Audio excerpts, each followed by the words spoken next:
ICQ Podcast Episode 432, Dayton Hamvention 2024 Part 2.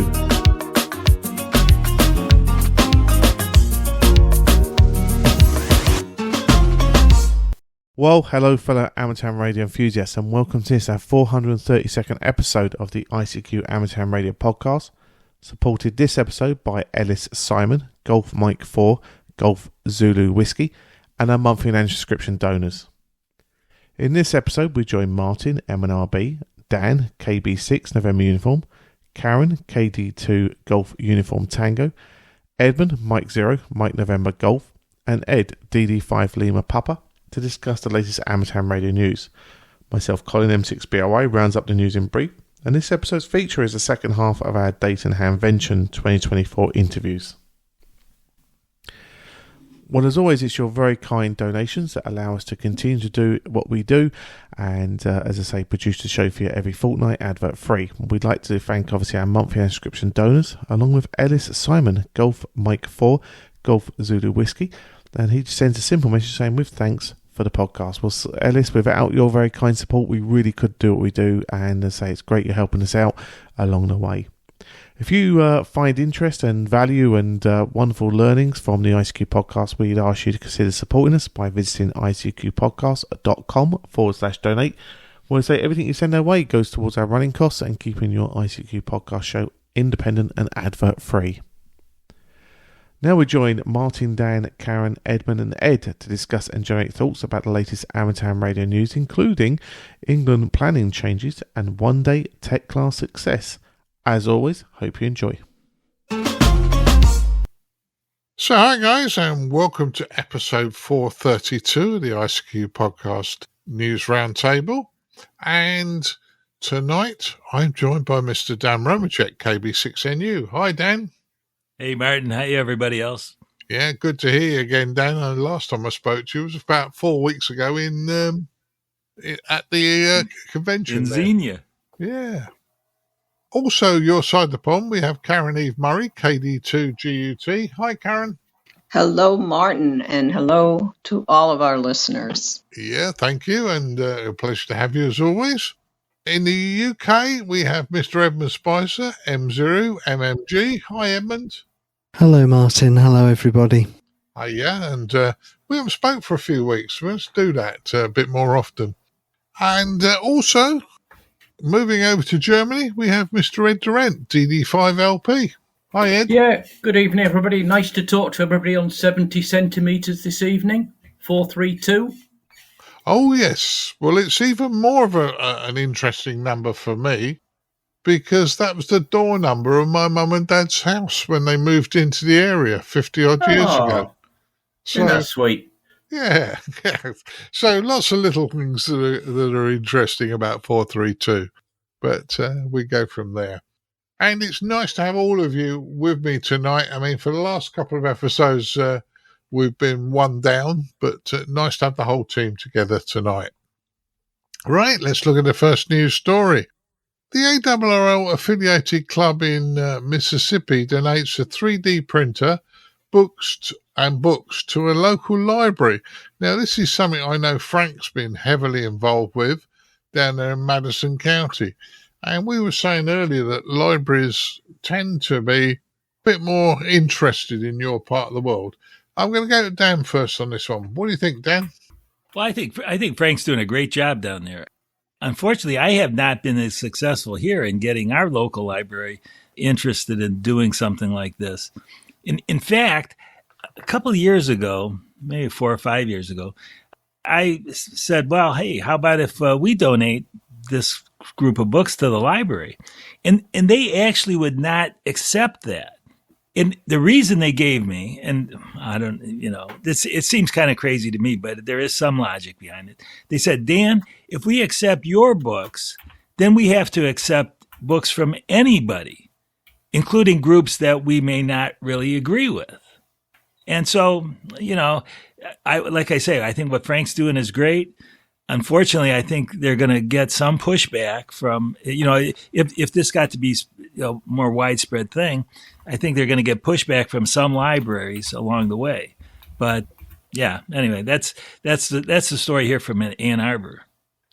Yeah, it's an interesting point you raised about having to take everybody fairly, and you may not want to take subject matter that, let's say, face it's going to upset the majority. So not that amateur radio stuff would, but understood on that one. But nice work which has happened down there, certainly, because I think they've done very, very well.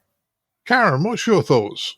Well, I think the donation of the two 3D printers very nicely carries forward the program that they've been running there at the library, SMART. That program, which is held quarterly to get the community interested in perhaps going for their licenses, and certainly fostering more of an understanding of the many, many things that ham radio can do.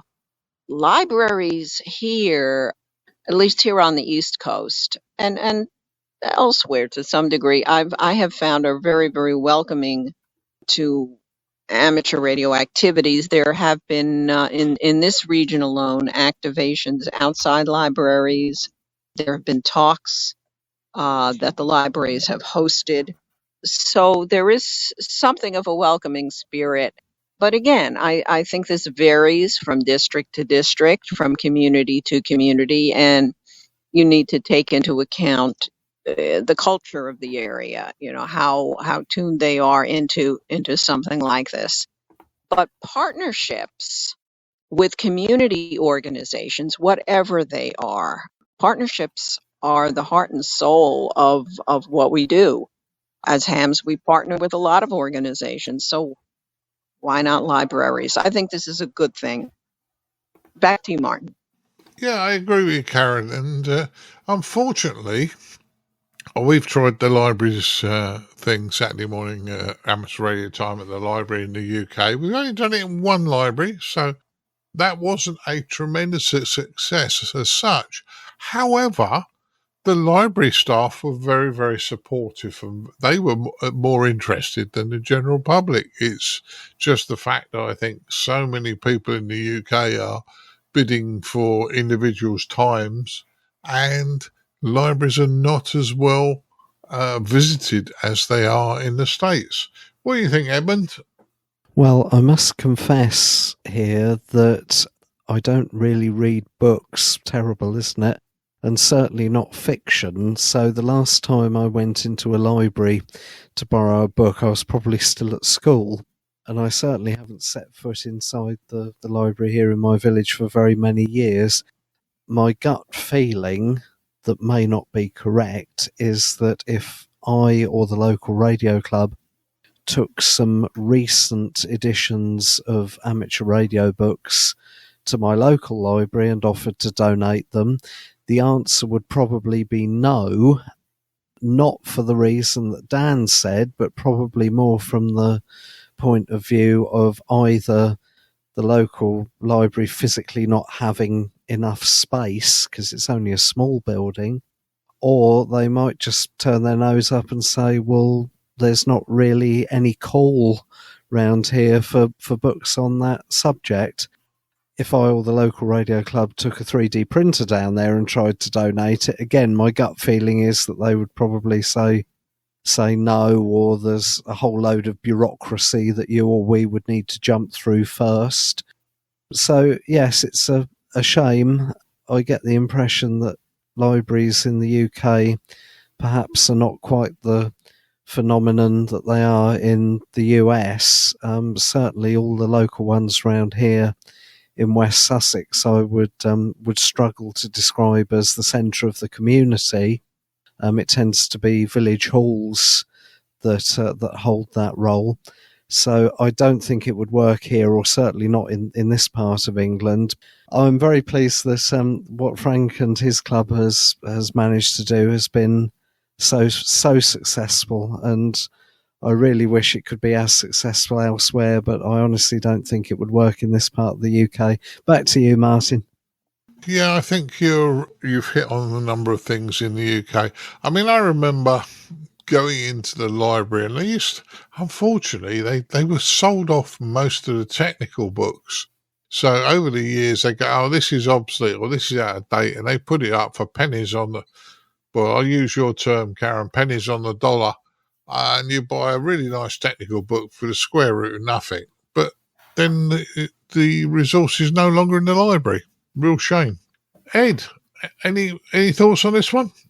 Well, just echoing what everybody said before, libraries in the US appear to be somewhat different and somewhat more valued than they are in the UK and Europe as well.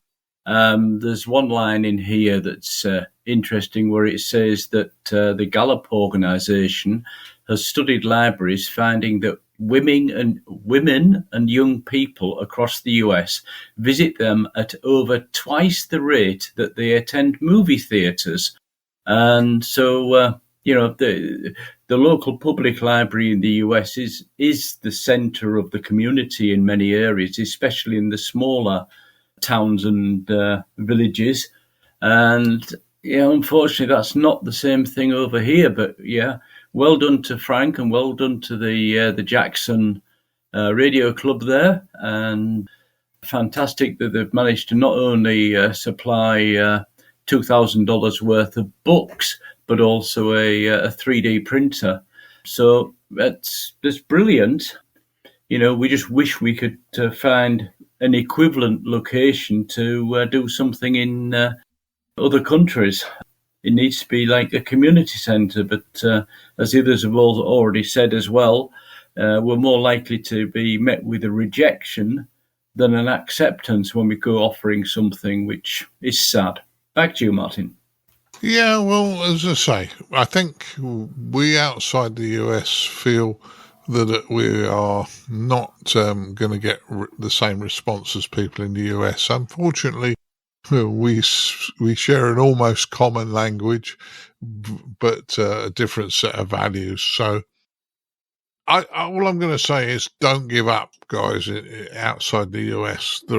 We just need to find that magic bullet to get things to happen.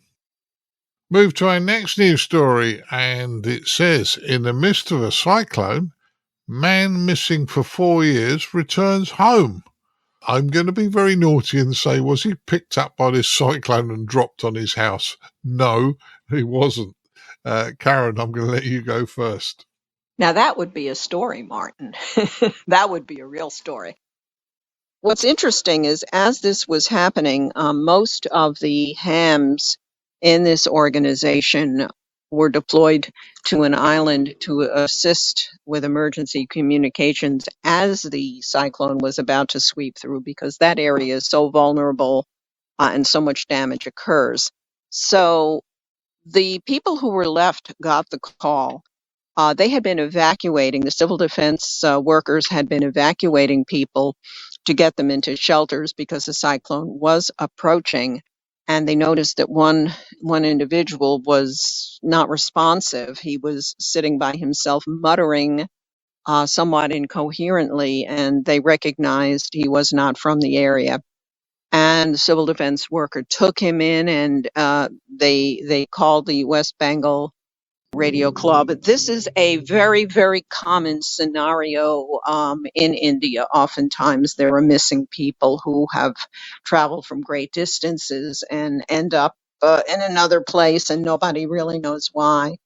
Suffice it to say, this club has an amazing network of ham radio clubs throughout India and neighboring countries.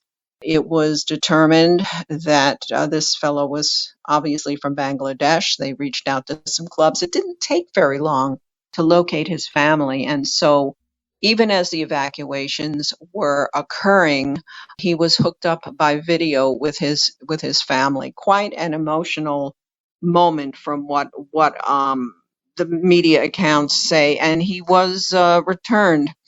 He was a fish merchant who must have suffered some kind of mental breakdown while he was off on a business trip of some sort to get the fish, or he could have been kidnapped. Nobody really knows, and he hasn't really given an account. The bottom line is the video reunion occurred. It was confirmed that's his family. And by now, they should be reunited. Let's hope he stays put. Back to you, Martin. Yeah, it's always good. This is a good news story when somebody gets returned home that's been lost for a long period of time. Ed, what's your thoughts on this one? There's not a lot I can add to what Caryn said, except the point that apparently the family had thought this gentleman was dead. They'd actually given up on him, so a lovely surprise for them as well. And all this happening in the middle of a natural weather emergency where all resources were stretched anyway. It's just amazing what this group does in India. And there's a good reason they've been awarded the award from Amateur Radio Newsline twice, because they've just excelled at what they're doing. And we wish them all the best for the future. They can continue doing what they're doing. Yeah, I hope so. Now, Edmund, in fairness, I know this is not our country, but a lot of it is to do with talking to people and watching people and one thing and another. And I think that's how this guy got spotted, that he was having a problem. But what do you think of this story? Well, my mind boggles, and kudos to the West Bengal Radio Club, who, as mentioned, has previous with doing this sort of thing. So I'm pleased there was a happy conclusion to this tale. But beyond that, Martin, there's nothing really I can add, I'm afraid. Okie dokie. Well, at least it's a good one. Dan, have we left you anything to say on this one? Not really, but when we ever talk about these stories, I'm always amazed at the work that this club does. And I don't know, somebody should do an article about them, like not only their success stories, but like, how do they do this, right? I think that's kind of the important thing, is how do they do that? And if somebody could write that article, more clubs around the world could do that. Yeah, well, I think it's a wonderful story. But in my time in amateur radio, and I know I've travelled to a few countries, not hundreds, but a few countries. But I've met people that are just so, you come across connections to people that you just wouldn't have necessarily thought. There was, all right, I know he was a listener, but as I went through Cincinnati Airport, I was going through the immigration line, and there was an American couple that got in the wrong queue that were behind me, and I was explaining to them they need to be in the other queue, and the gentleman behind them said, I know you're Martin from the ICQ podcast. But it's not just a matter of that, it's also a matter of people I've met, know or used to, or I talk to people on the radio and they've lived in my area and they know people round the corner from me, and they might live in New Zealand, and you're thinking, wow. So amateur radio, in many ways, we are a sociable bunch. We will help people. And I think it's this group do an exceptionally good job. So on that note, I tip my hat to them. Okay, changes to the 4-year planning rule in England. Well, I'm going to let Edmund go first on this one, purely because it's a UK story. It's the only UK 100% story we've got. But if you're like me, Edmund, I'm sure you've had your antennas up a while. I bet you didn't get planning permission, because I didn't for mine, but they've been up too long now. Well, yes, indeed, and it's an England story, not a UK story, this, because it doesn't include Wales, Scotland, Northern Ireland, or any of the Crown dependencies, the Channel Islands, Isle of Man. This is going to be a minefield. In the first news story, I said that I don't read literature. I seem to remember reading, now this is going back many years, so if I'm going to make myself look stupid and get this wrong, I'll apologise in advance. I think it's in Alice Through the Looking Glass by Lewis Carroll, where there's a character who says something along the lines of, whenever I use a word, it means what I want it to mean, nothing more, nothing less, quote unquote. So this guidance, as it's described in the news story, and I noticed that the word guidance is used rather than rules or requirements. This guidance has fun words in it like substantial and unchanged. And the arguments you could have over what constitutes substantial and unchanged could be, well, substantial and could go on for a long time. So to answer your question, Martin, yes, you're quite right. The antenna I've got up in my back garden is my 40-metre dipole. I would argue very strongly that it is de minimalist according to the definitions for planning. Therefore, no planning permission is required. But all it is quite tall fishing rod that I bought at a car boot sale for a couple of pounds many years ago, and a 40-metre dipole with a 1-to-1 balun in the middle. If somebody came along and said to me, has it been up 4 years? The answer would be yes, and then some, but I don't know exactly how many. If they then said, prove it has been up more than 4 years, I wouldn't be able to, any more than anybody else would be able to prove that it hadn't been. So I don't really know how you could prove beyond any possible doubt one way or another, because it mentions in the news story photographs with a date on it. Well, if you're handy with Photoshop, you can stick a date on a photograph and put any date you like, in theory. And again, unchanged. What does that mean? Unchanged in appearance, unchanged in purpose, unchanged in function. I mean, I would do well, undoubtedly, to replace the coax and the dipole that I've got, because they've been up for years and years and years. So if I replace the coax with an identical run that was exactly the same length, exactly the same width, exactly the same plug on the end, and if I replace the 40-metre dipole with the same model, but just a brand new one bought off the internet that was the same length, same colour, same position, same everything, technically you could argue that the antenna was then changed and the 10-year clock would start ticking. I would argue that in all other respects, the antenna was unchanged, certainly in terms of purpose and function. So I don't know what to make of this, Martin, other than to suggest that if you are going to put a new antenna or new mast up, or you are going to modify an existing one in a substantial manner, whatever substantial means, then you would do well to document it, just in case somebody came along and quibbled 5 years down the line. Back to you, Martin. Yeah, some interesting comments on this one.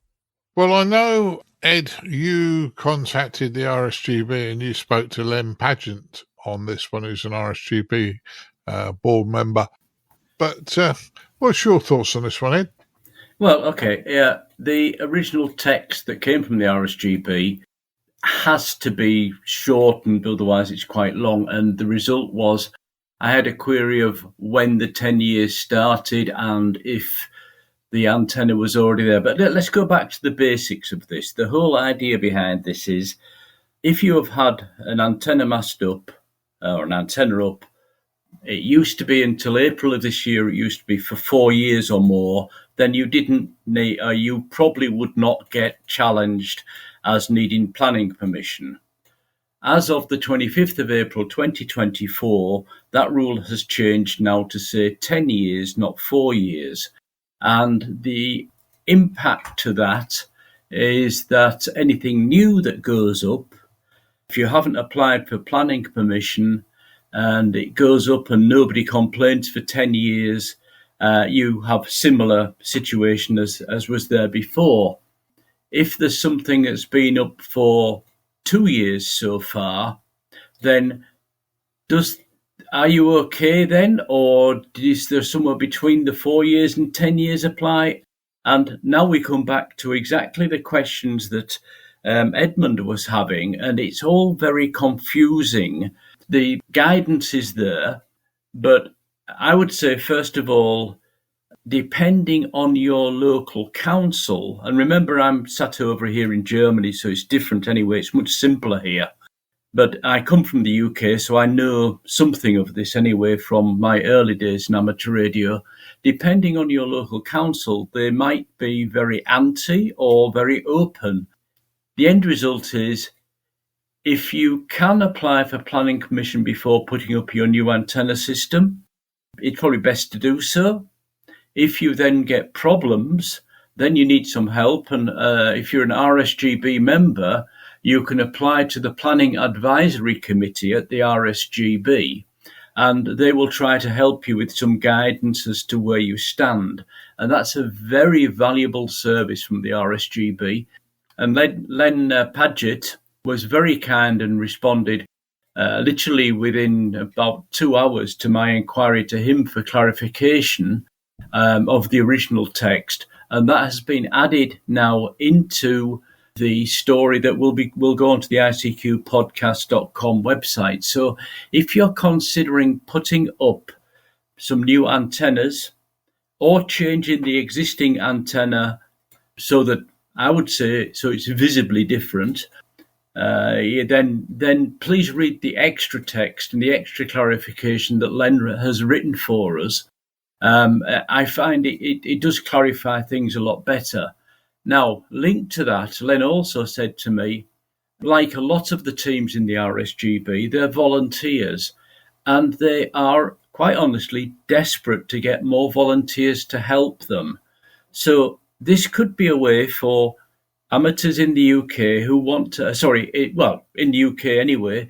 Yes, Edmund's mentioned this changes for England, not for the other countries within the UK, but still, no matter where you are, and Len is actually up in Scotland, so the impact actually doesn't hit him, but he's one of the many people you might get hold of for help. They need more people in their team.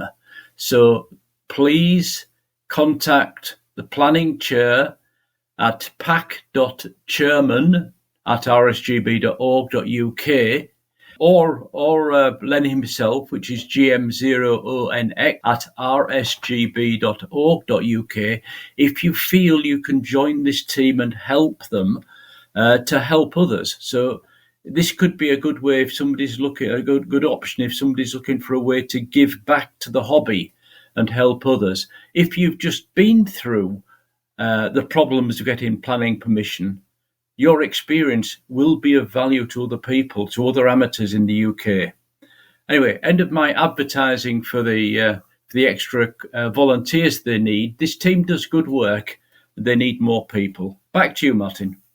Yeah. Well, I say, always people. We need more people being proactive. Now, move to the other side of the pond. Dan, do you have anything like this in the US? Do you have to get planning permission before you put towers up or antennas up? I know you have NOAs, but outside of that, does this affect you guys like it does us in the UK? Well, for sure. I mean, I don't think it would apply to an antenna such as Edmund described. But if you wanted to put up a tower, then you'd have to go to your building department or planning commission, whatever it is in your town, and get permission to do so. And one of the reasons they ask you to do this is that then they can have an inspector come out and inspect to make sure it's put up according to certain standards and is safe. So that's a good thing. But to put up a regular dipole, that's certainly not a big deal and doesn't require any kind of planning permission. Having said all that, I'm just really happy that I don't really have to bother about that too much here.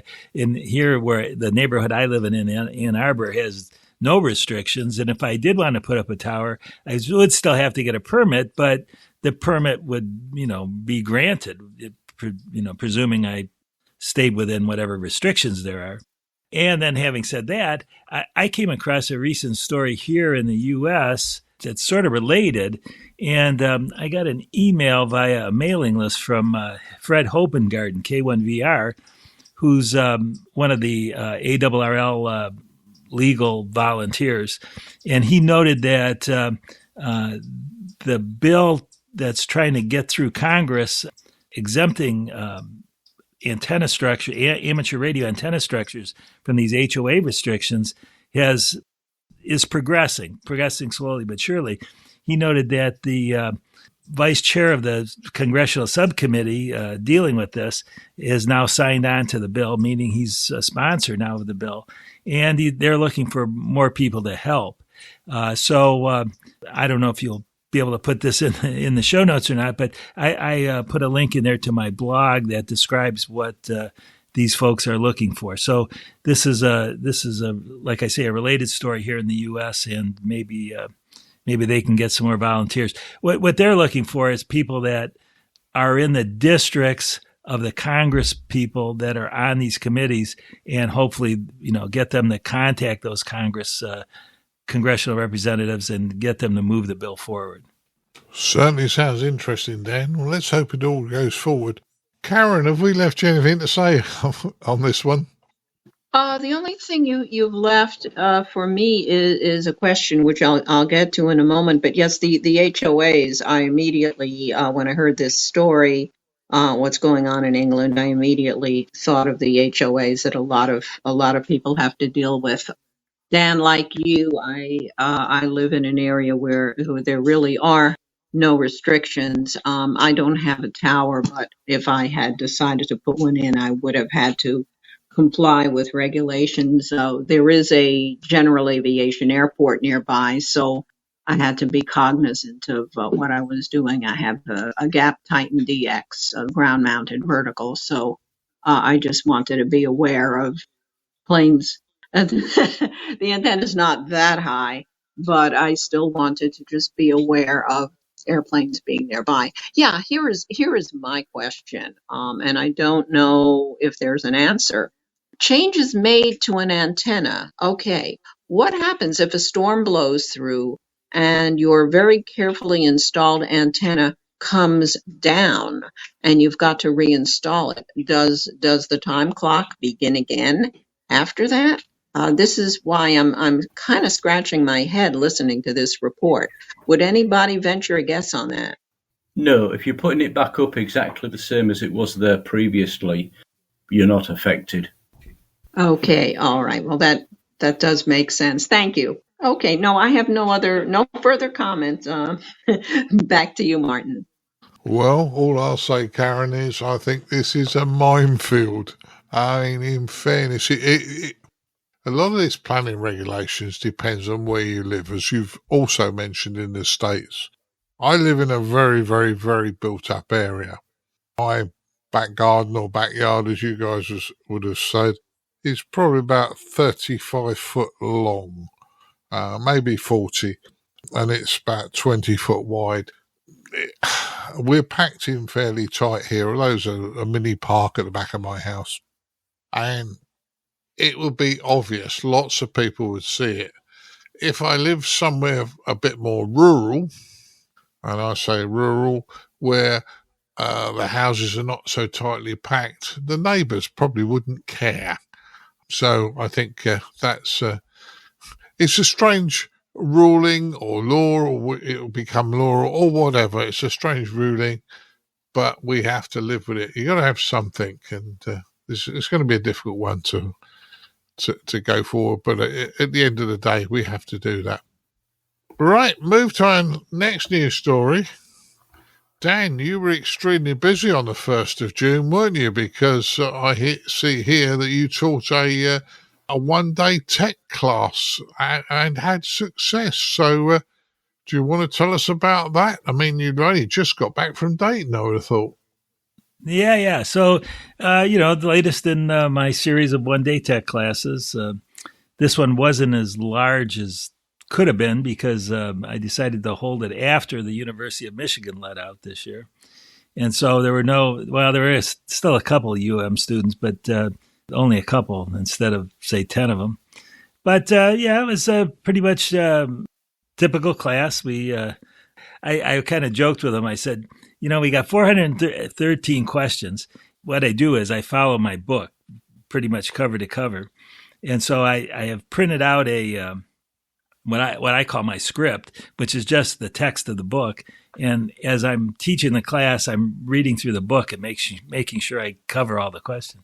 But I hold that up and I said, okay, class, we got to cover 413 questions in 6 hours as I flip through the manual there. And so they get a kick out of that. Pretty much went as scheduled. And I did finish right on time as far as covering all the questions. One funny thing was one of the guys in the class was, I'm guessing was in his 50s. And he was really scared after the class that he was going to fail the test. And he's going, oh no! He says, I'm sure I failed it. Blah blah blah. And he had a Brooklyn accent, which sort of lended to the amusement of it. And as it turned out, he got 30 out of 35 correct and passed fairly easily. So we have a new ham, and hopefully he's going to show up at field day. Yeah, 10 out of 12 passed, and that's about usual. Usually I shoot for 90%, so it would have been 11 out of 12 to get me to 90%. But that's okay. 10 out of 12 is a good result too. Certainly is, because that's a lot of work. I mean, if I'm back in the States at some point in time and you're doing one of your one-day tech classes, I'd love to sit in, Dan. So maybe if I'm over and you're doing one, maybe I can sit in. I don't need it. Yeah, absolutely.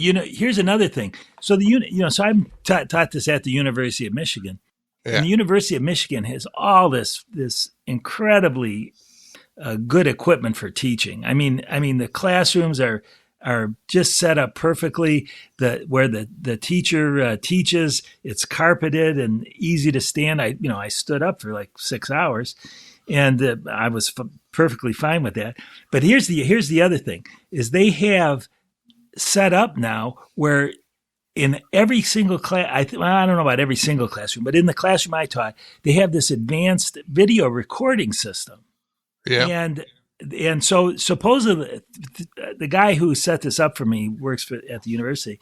Supposedly he's had it set up to record my class. So I have to still get with him and get the recordings. But if it turns out well, I'm going to post those on YouTube. So you can just watch it on YouTube.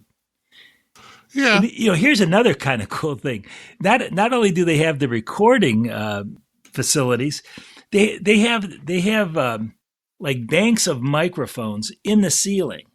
So if somebody asks a question from the audience, from the class, it somehow this bank of microphones zeroes in on the person asking the question, and the sound is just amazing, apparently. So I'm really looking forward to seeing the recordings. I'll be seeing the fellow tonight at our club meeting, but I'm really interested to see how this recording turned out. Yeah, sounds really interesting. As I said, I'd like to sit in one. If I'm over in the States another time and you're doing one, and I'm not depriving somebody else of a seat. No, that won't be a problem at all. In fact, since you mentioned it, I'll do this. I'll extend an invitation to anyone that's near me when I do the next class to sit in on it and just see how I do it. So that I'm very cool with that. Yeah. Well, as I say, I don't need it because I've done mine, but I'd be interested because I'm always interested to see how things work, and what works for you may not work for me and vice versa. But sure. It's always interesting to see how people do these things. Yep. So, Caryn, you would have done the tech class many years ago, probably not with our Dan. Well, I'll tell you, Martin, I'm listening to Dan describing the class, and I'm hitting myself in the head saying, where was Dan? Where was Dan 10 years ago? Dan, where were you 10 years ago? I know where you were. You were in Michigan. I actually was teaching the same class 10 years ago. Yes, you were, and I would have benefited from that instead of doing what I did, which was sitting in my lonely room, shoving all of the questions into my head and studying and being something of a maniac until I took the test. So this would have been a much more pleasant experience for me. I think the class that you taught on June 1st was that at St. John's University? No, that's coming up in July. I don't know exactly when, but somewhere between July 10th and 14th. Okay, that's actually right at my back door almost. I mean, that's in the borough of Queens in New York City. That may be a conflict with something happening out at the Tesla Science Center, but I have to tell you, this is really the way to learn. It sounds wonderful because just as ham radio is an interactive experience, and it should be because that's what we do, we communicate. I don't think sitting with your head over a book or a screen and not having someone there assisting you and teaching you, that really is not the way to learn. And I think the way you describe it is the perfect way to learn.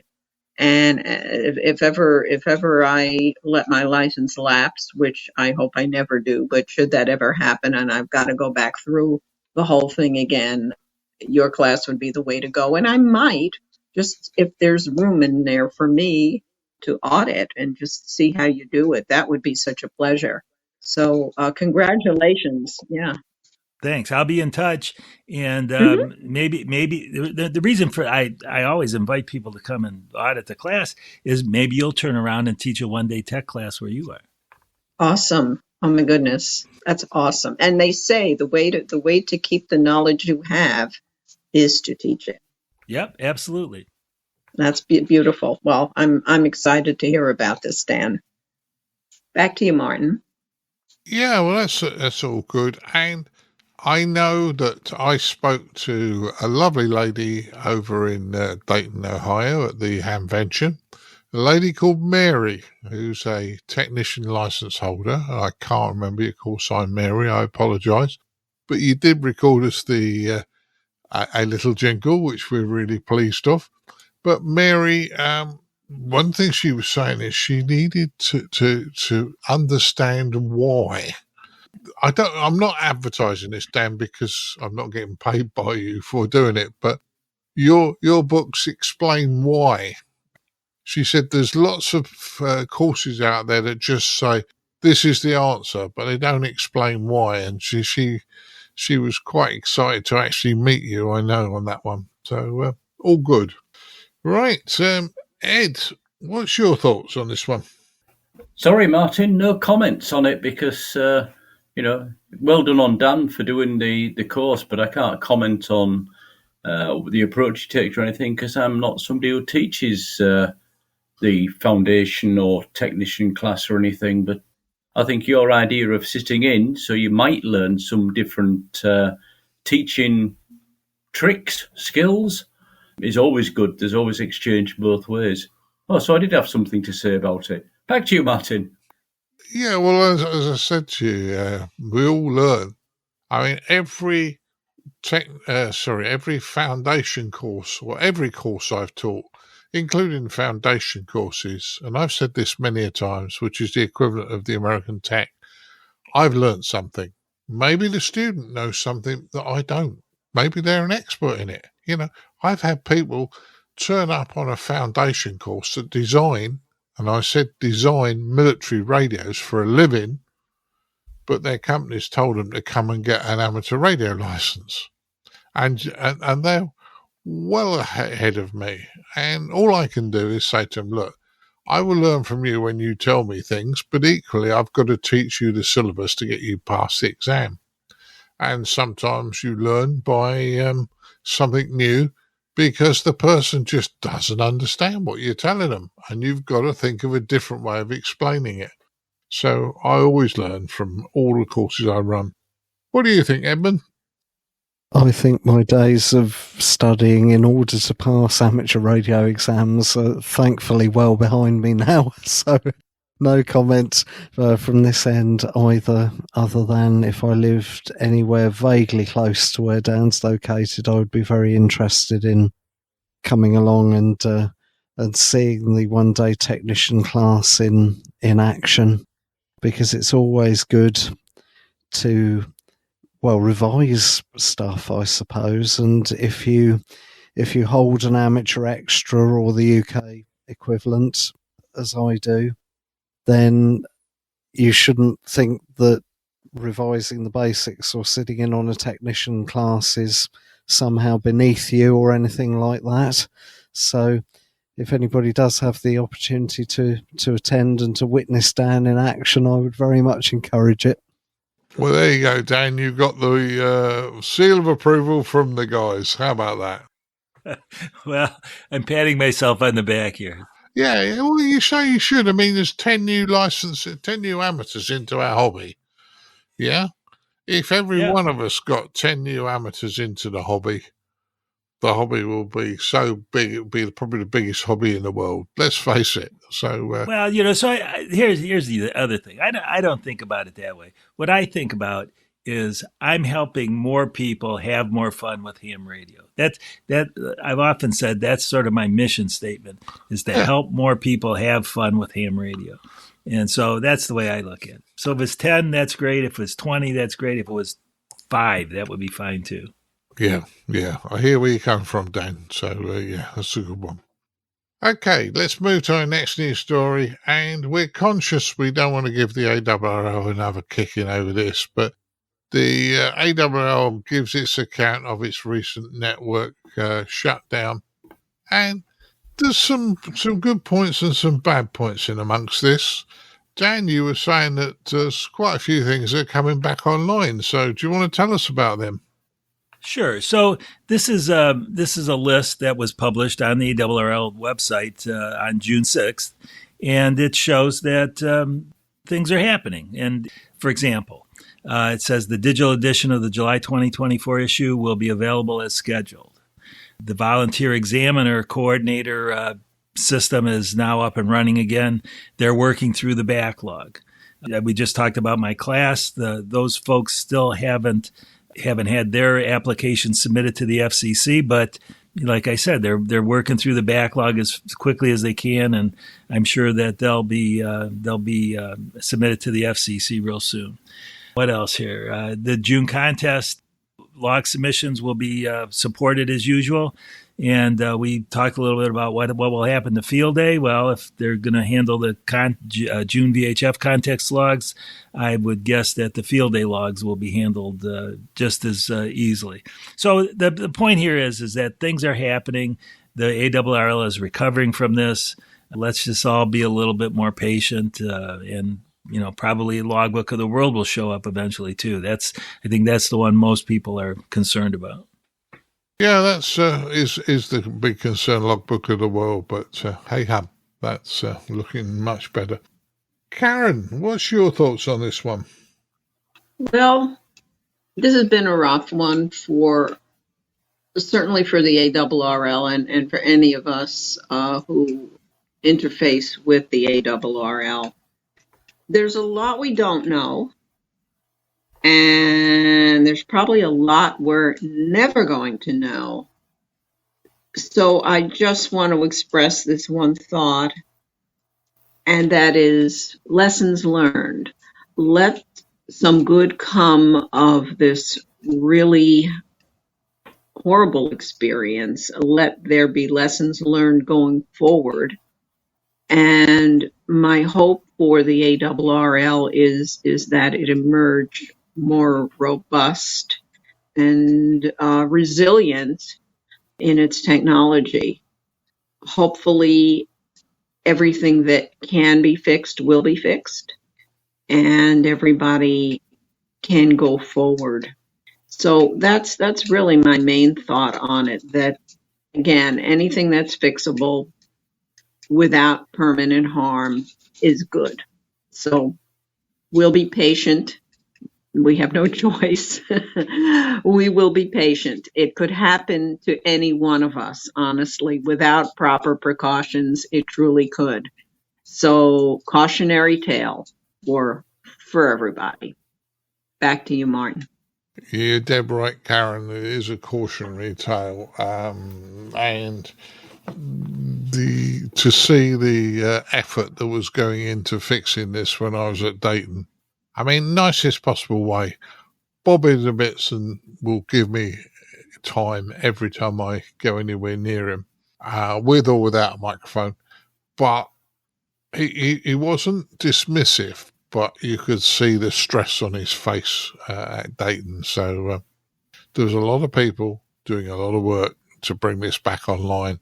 And unfortunately, you only need to get one person to take it down, and a lot of people trying very hard to bring it all back. So hats off for those who are trying to bring it back. Edmund, have you got anything to say on this one? Well, I've never used Logbook of the World. I'm not an Arrl member, and I would hazard a guess that I'm probably the least computer literate person on this recording out of all of us. So there's nothing I can really say, having listened recently to the quite extensive and thorough conversation on this topic in the last episode. I would echo something that Bill Barnes said, which was that I hope that behind the scenes the Arrl is liaising closely with the other major national radio societies around the world, partly from the point of view, as Bill said, that overseas organisations may be able to bring help and practical support to the Arrl, but also looking at it from the other way round, that the other national societies worldwide may themselves be able to learn some things or pick up some hints and tips from what's happened here to stop the same thing or something similar happening to them, Martin. Yeah, I hear where you're coming from. And in some ways, sharing the knowledge, it's about sharing the knowledge, as you say. If one society gets hit, and it could have been any society within the world, the amateur radio society, it could have been anybody, but by sharing the knowledge of what happened and lessons learned, you know, we're not picking on one person. We're saying, well, unfortunately, this happened. We'd have all been in the same boat. There, for the grace of God, go I. But in fairness, let's learn from it. What's your thoughts, Ed? Well, coming from a slightly different angle than Edmund, having worked over 45 years in IT, and certainly towards the end of my career, this sort of thing was my, well, not my bread and butter, but my team's bread and butter. I had great feelings and sorriness for the people who have to clean this mess up at the Arrl. Echoing what you just said as well, this is a warning to all organisations who have members, in fact, all people who have systems that are accessible from outside of their own building. You have to have good security in place. The questions thrown around before we started this recording was, why on earth did they attack the Arrl? Isn't there better large corporates and things, where you get more money for your ransom? The situation there is your large corporates either have, if they self-host, their own complete department on IT and cyber security, or they subcontract the hosting out to a pure computer services company who has that capability. Unfortunately, in this day and age, there are people out there, whether this was somebody disgruntled with the Arrl or whether it was somebody just trying to make a bit of money out of them, we will never know. But the end result is, it is a warning for everybody that hosts sites, databases, that contains members' information, and although none of that of any importance was lost in this case, as according to the reports, it's a big warning. Don't assume because you're a small organisation no one will attack you. If you have a connection to the internet, there are bots out there that don't care what size the company is. They find a loophole to get in, they will use it automatically. And the first you'll know about it is a ransom note coming through effectively, and saying you want your systems back, you have to pay for them to get them back. So very sorry that it hit the ARRL. Let's hope it acts as a warning for other organisations, not just amateur radio organisations, but other smaller organisations, to make sure their security is up to scratch, either with an internal department or by using an external service. Yeah, let's hope everything gets back online as soon as possible with the ARRL. I am a member of the ARRL. They are doing a great job getting it back online, and I'm sure the IT guys there are having one awful time. Let's hope it runs smoothly for a few years once they get it all back. Back to you, Martin. Yeah, I think we've summed it up quite nicely. It's not all doom and gloom. The guys are recovering. We're going to learn from this, and we're going to go forward. But more and more systems are back online. There may be a bit of a backlog delay now, but it will catch up. So that's the good one. Moving to our last news story, and I'm looking at this and thinking, Russia withdraws from worldwide Flora and Fauna. And, that's a bit of a shame because there's a lot of politicals going on around the world. But I often hope that amateur radio kind of avoids some of this. And, part of our amateur radio conduct is international friendship. But it's a shame when somebody withdraws from something. Caryn, I'm going to get you to go first on this one. What do you think?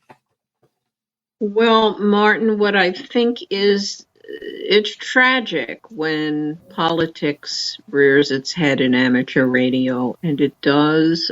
People are political animals. That's unfortunate. We saw something similar earlier in the year when China withdrew temporarily from POTA.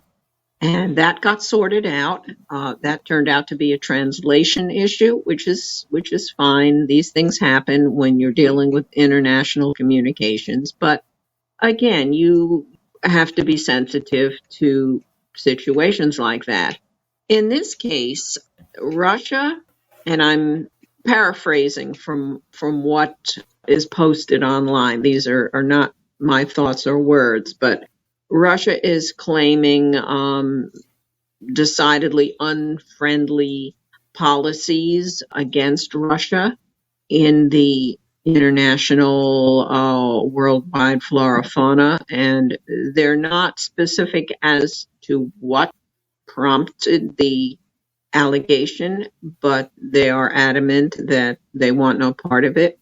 Russia is continuing with their very, very robust national program, but they are not a part of the worldwide flora fauna anymore. I first heard of this and I thought, gosh, maybe this will resolve the way the China issue resolved. I would like to believe that. I mean, I really think amateur radio is a part. That's apart, one word, separate from politics. I would like to think we can sidestep these matters. I don't know, but I'm reading from one blog post now, which states very clearly, and you can read between the lines. It says the punishing of individual amateurs for the actions of their country leads us to a slippery slope. At what point does that end, and will the actions of the WWFF against Russian amateurs pave the way to similar treatment of other countries at war or near war with one another? Again, this is from a blog post. These are not my words, and none of this appeared in Amateur Radio Newsline, which covers the story, because we do not report on politics, but we did carry the story because it's a service to our listeners to let them know that if they're looking to get points or credit for contact in the international program with Russia, that's no longer possible. It is a tragedy that it has to come to this. It's the human condition, I guess. As with anything going on in the world, there are no easy solutions. I'm going to cross my fingers, okay? Let's be optimistic that once again the situation as it played out with China will turn on its heels and perhaps something can be worked out. For the meantime, Russia is out of the worldwide program. Russia will maintain its national program. And that's where everything stands right now. Very, very unfortunate. Back to you, Martin. Yeah, it certainly is unfortunate when an amateur radio thing becomes political. Edmund, worldwide flora and fauna, what's your thoughts? Well, unfortunately, politics arises from disagreements, so it's a great pity. However, I think there is slightly more than a glimmer of hope here, because the news story says that it's the Russian Flora and Fauna organisation that has severed ties with the worldwide organisation, and that the decision was made with regret. So I think there's more grounds for hope than would have been the case if the worldwide Flora and Fauna organisation had kicked the Russian organisation out and the Russian organisation had no regrets.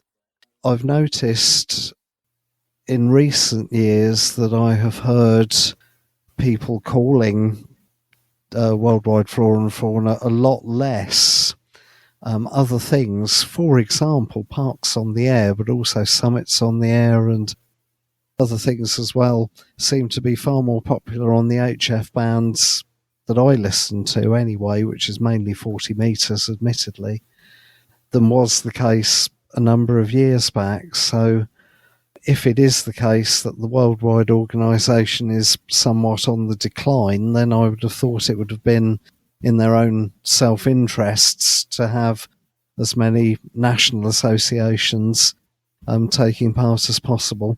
So I've never actually heard a Russian Flora and Fauna station from here in the UK on my setup, so I'm guessing there are not that many of them possibly, but fingers crossed it'll all be sorted out very soon. Let's hope it will be. Let's hope it will be. Now, Dan, you didn't seem to think it would make much difference to people in the States because you think Parks on the Air is bigger.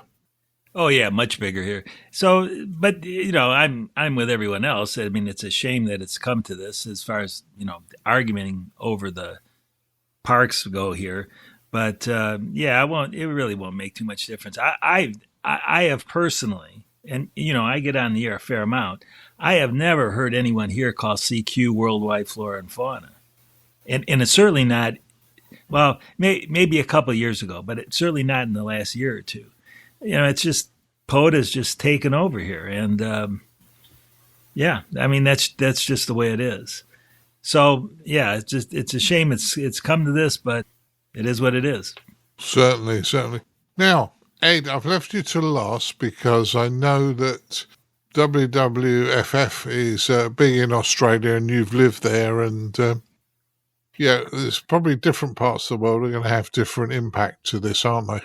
Yeah, and WWFF is big in Europe still. The reason that there are less new people joining it, I suspect, is because it's harder. To activate a park in WWFF, you have to get 44 contacts, albeit you can do it over multiple visits.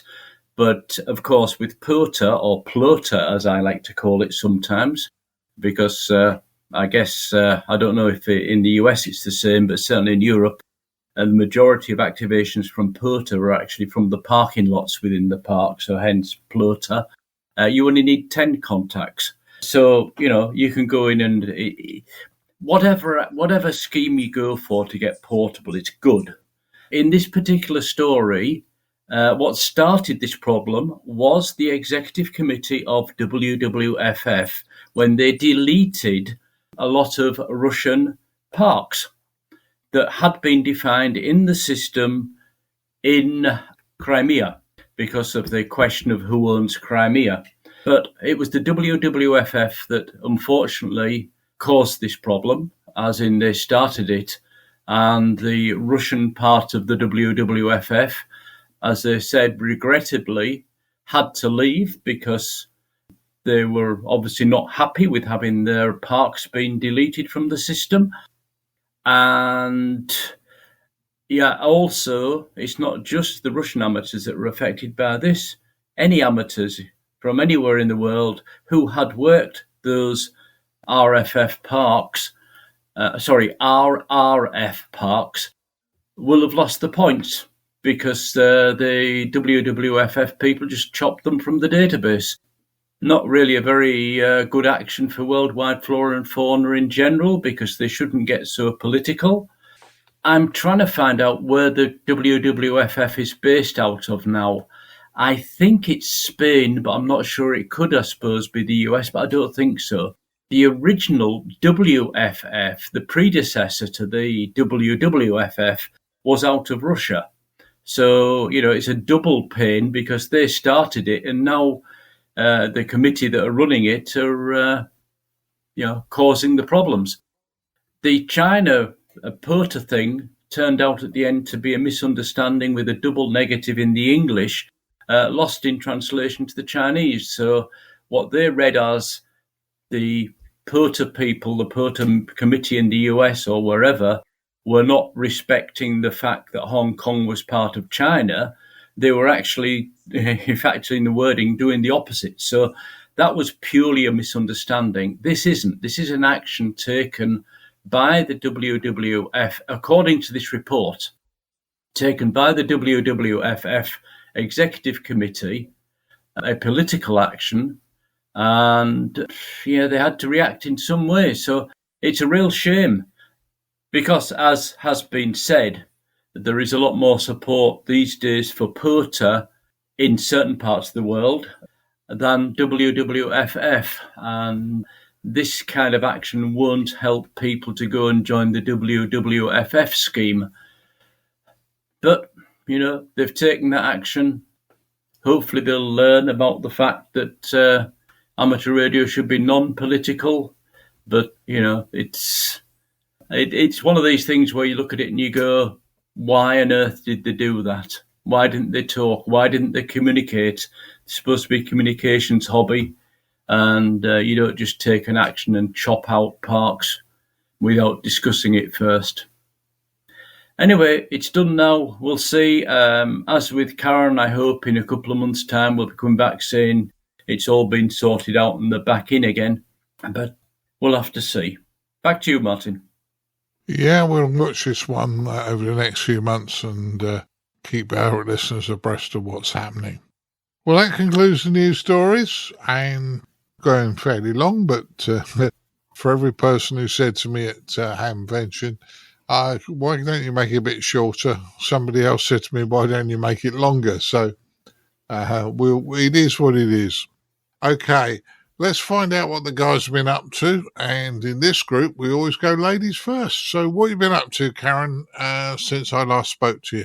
Well, what I've been up to is a QSO with a certain ICQ podcaster on Hamvention, following Hamvention weekend. We had a very nice sideband QSO on 20 meters, and that is historic. So we'll start with that.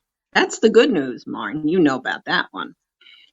The bad news is I've spent the past week or so using language that the FCC would not approve of with respect to the solar conditions, and I think I'm in good company here. I was very, very excited to have the opportunity to plan a very special POTA activation at a historic site at a home, outside a home built in 1711. I was using a call sign of an organization that I belong to, and I wanted to put this park on their map and get it activated. And so I got on the air and started with CW and was very encouraged. I got a park to park right away. I was like, yeah, we're cooking now. And then forget it. There was nothing. We moved to a couple of different bands.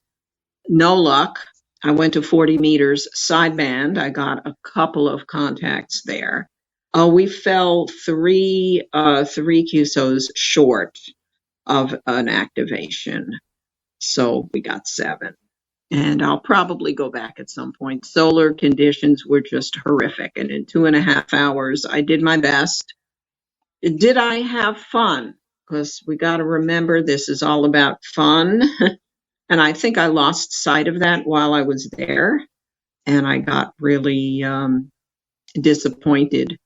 And I wasn't happy in the moment. I will say that much. And then I thought about it later and I said, well, this is a beautiful park. I was in a beautiful environment. I had all the acreage spread out before me on gorgeous waterfront property and this fabulous old house that has historical significance. And who's to say I can't go back? So I will, and I'll make good on it. So I thought about it. I made peace with the fact that, you can't always call the shots. The sun is in charge, and that's the way it is. And the idea is to go out and have fun. I had a friend with me who is a ham and wants to do POTA. And I said to her, well, this is not the way to do POTA. The way to do POTA is to make contacts.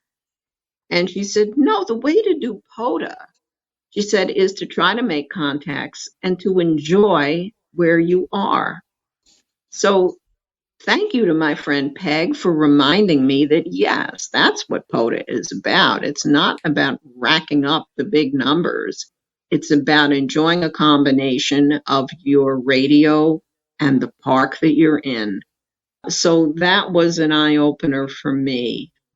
The rest of the time I've spent basically just off the air, working on getting my CW a little bit sharper and thinking ahead to Field Day, which is in another week. So we've got big plans for that. And that's really it, Martin. That's all on my agenda. Back to you. All right. Well, sounds like you have fun, and maybe I ought to clue some of our listeners in.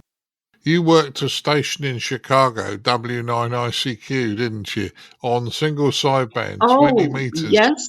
And yes, I did. You'd have been better off if it had been CW, but the person in Chicago doesn't do CW. No, the person who was in Chicago doesn't do CW yet. Yeah. I always say yet. Yeah. Well, Caryn and I had a QSO very quickly, and I'd like to thank Scott McDonald, KA9P, for allowing me to use his station in Chicago to give Caryn a quick call. So that was great fun. We did manage to get one quick contact in, didn't we? So that was a good one. Dan, what have you been up to since I let you escape from Dayton? Well, all kinds of things as usual. Probably the big one is I finally did get the updated version of the extra class license manual out. The electronic book versions are available on Amazon and on my website. And I was actually working on the cover just before we got started here with this recording. So that'll be done hopefully by the end of the week and available on Amazon. Other stuff, lots of POTA, just like Caryn. And here's an interesting thing. So I work a lot of 30 meters, and a couple of days ago I worked a fellow whose call sign was OM0MM. Okay, and if you're in, no CW, that's da da da da da da da da da da da da. Da. That's a lot of das. There's 14 das in that call sign. And he's in Slovakia, which I always, being Slovak American, I always enjoy working the OM stations. And I swapped emails with him. I asked him, I said, well, did you request that call sign? And he says, yeah, it's a vanity call sign. He said his father was OM0EE, so he wanted something similar. And the reason I bring that up is this is, you know, in Part 97.1, there's a thing about the purpose of AM radio being international goodwill. And I just think this is an indication where we can actually build international goodwill, unlike the WWFF story. And so I'd encourage people to send emails to their DX contacts. You know, it's now I've made a personal contact, more personal contact with this fellow, and I hope I hear him again. And we'll talk. So anyway, that's my 2 cents. Back to you. Yeah, and as I say, it sounds like you've been having fun, Dan, with also your tech class, and we did have a lot of laughs in Dayton. I did enjoy your company, Dan, as you well know. We had some giggles. Oh, it was a great time. You know, Dayton's always a great time. Yeah. Right, Edmund, what have you been up to since we last spoke? Well, before I mention that, on a similar theme to Dan, it's not exactly the same, but Echo India 5 Delta India, him of the SD contest logger fame, he's got one dash, but other than that, he's exclusively DITs. So I suppose if there was an Echo India 5 Sierra India, that would be the DIT equivalent of that call sign that you just mentioned, Dan. Anyway, what have I been doing and what am I going to be doing? Well, on Friday the 26th of July, the Olympic Games start in Paris, and in the meantime, the Olympic torch is going round France in much the same way it did round the UK in 2012. So many French radio clubs en route are putting special event stations on the air, and the call signs are recognisable because they start TM Tango Mike, followed by usually 2 digits rather than just one, and then either Juliet Oscar for Jeux Olympiques, Olympic Games, or Foxtrot Oscar for Flamme Olympique, Olympic Flame at the end. So if you work enough of those, you can get a freebie certificate online, and there's more information if you go to qrz.com and search for the call sign Tango Mike 00 Juliet Oscar, Tango Mike 00 Juliet Oscar. There is a very comprehensive web page in French there, but if you scroll down, there's an English translation at the bottom of the page, and there's all the information on there that you can click on to find out how you claim your freebie award. I've already got my bronze certificate. I'm within touching distance of the silver one, and I am going for gold. I hope I'll get it. I don't normally go for shack wallpaper and certificates, but because it's France, which is kind of my spiritual second home, the nation adopted me many, many years ago, I am going to take part in this one. Also, the weekend that this podcast is released and the following weekend are the 2 International Museums weekends on the 3rd and 4th weekend in June, respectively. So you'll have missed the first day of the 4. This podcast is released on the Sunday, day 2, and then days 3 and 4 are next weekend. It is an international event, despite about 2/3 of the stations at the moment that are registered happen to be based in the UK. I think it started as a UK event over 20 years ago now. And if you look at the website, you could be forgiven for thinking it was a UK event only based on the nationalities of the stations that have already registered. But it is an international event, and I would be very pleased, as I'm sure the organisers would be as well, if more stations from overseas, and particularly from outside Europe, took part as well. So there's more information if you put International Museums Weekend into your favourite search engine. You'll find the homepage. And I will be hopefully at Amberley Museum in West Sussex both weekends, probably on both the Saturdays, using the call sign Golf Bravo 2 Charlie Papa Mike GB2 Chalk Pits Museum. Also, starting the weekend that this podcast is released and carrying on till the following Sunday is the 4th edition of Gateways on the Air, which is always good fun. So if you've got a simplex gateway near you, whether it's analog, good old-fashioned FM, or one of the digital voice modes, it's worth listening out for people and call signs that you perhaps wouldn't ordinarily hear. And if that's something that interests you, again, search for Gateways on the Air, Golf Oscar Tango Alpha in your favourite search engine. And there's a dedicated web page and a Facebook group and all the rest of it. And if you make one QSO, just one with somebody, you can register it on the website. And if you wish, your call sign will then get stuck into a hat. So you could potentially win a prize or two, if that kind of thing interests you.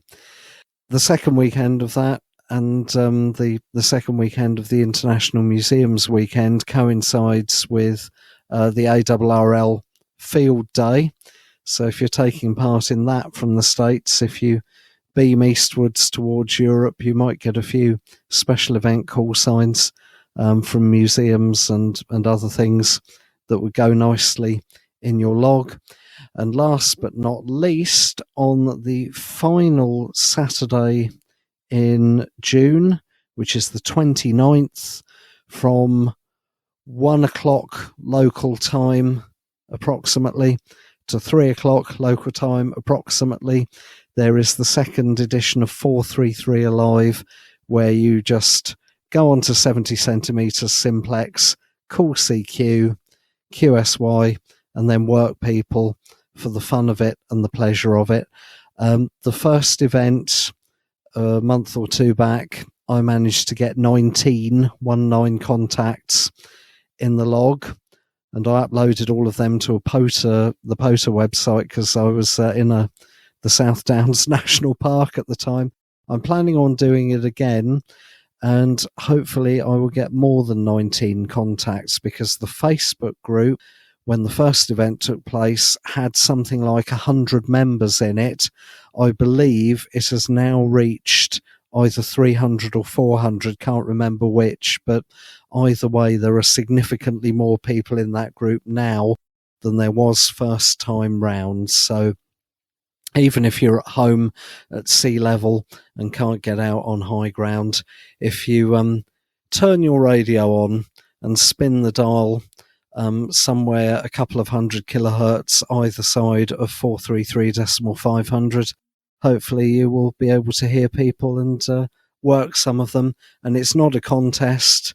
The only rule is there are no rules other than have fun. It's just making QSOs for the sake of it on a band that isn't used anywhere near as much as it should be.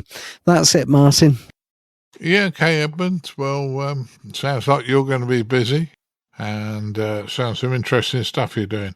Ed, what have you been up to since we last spoke?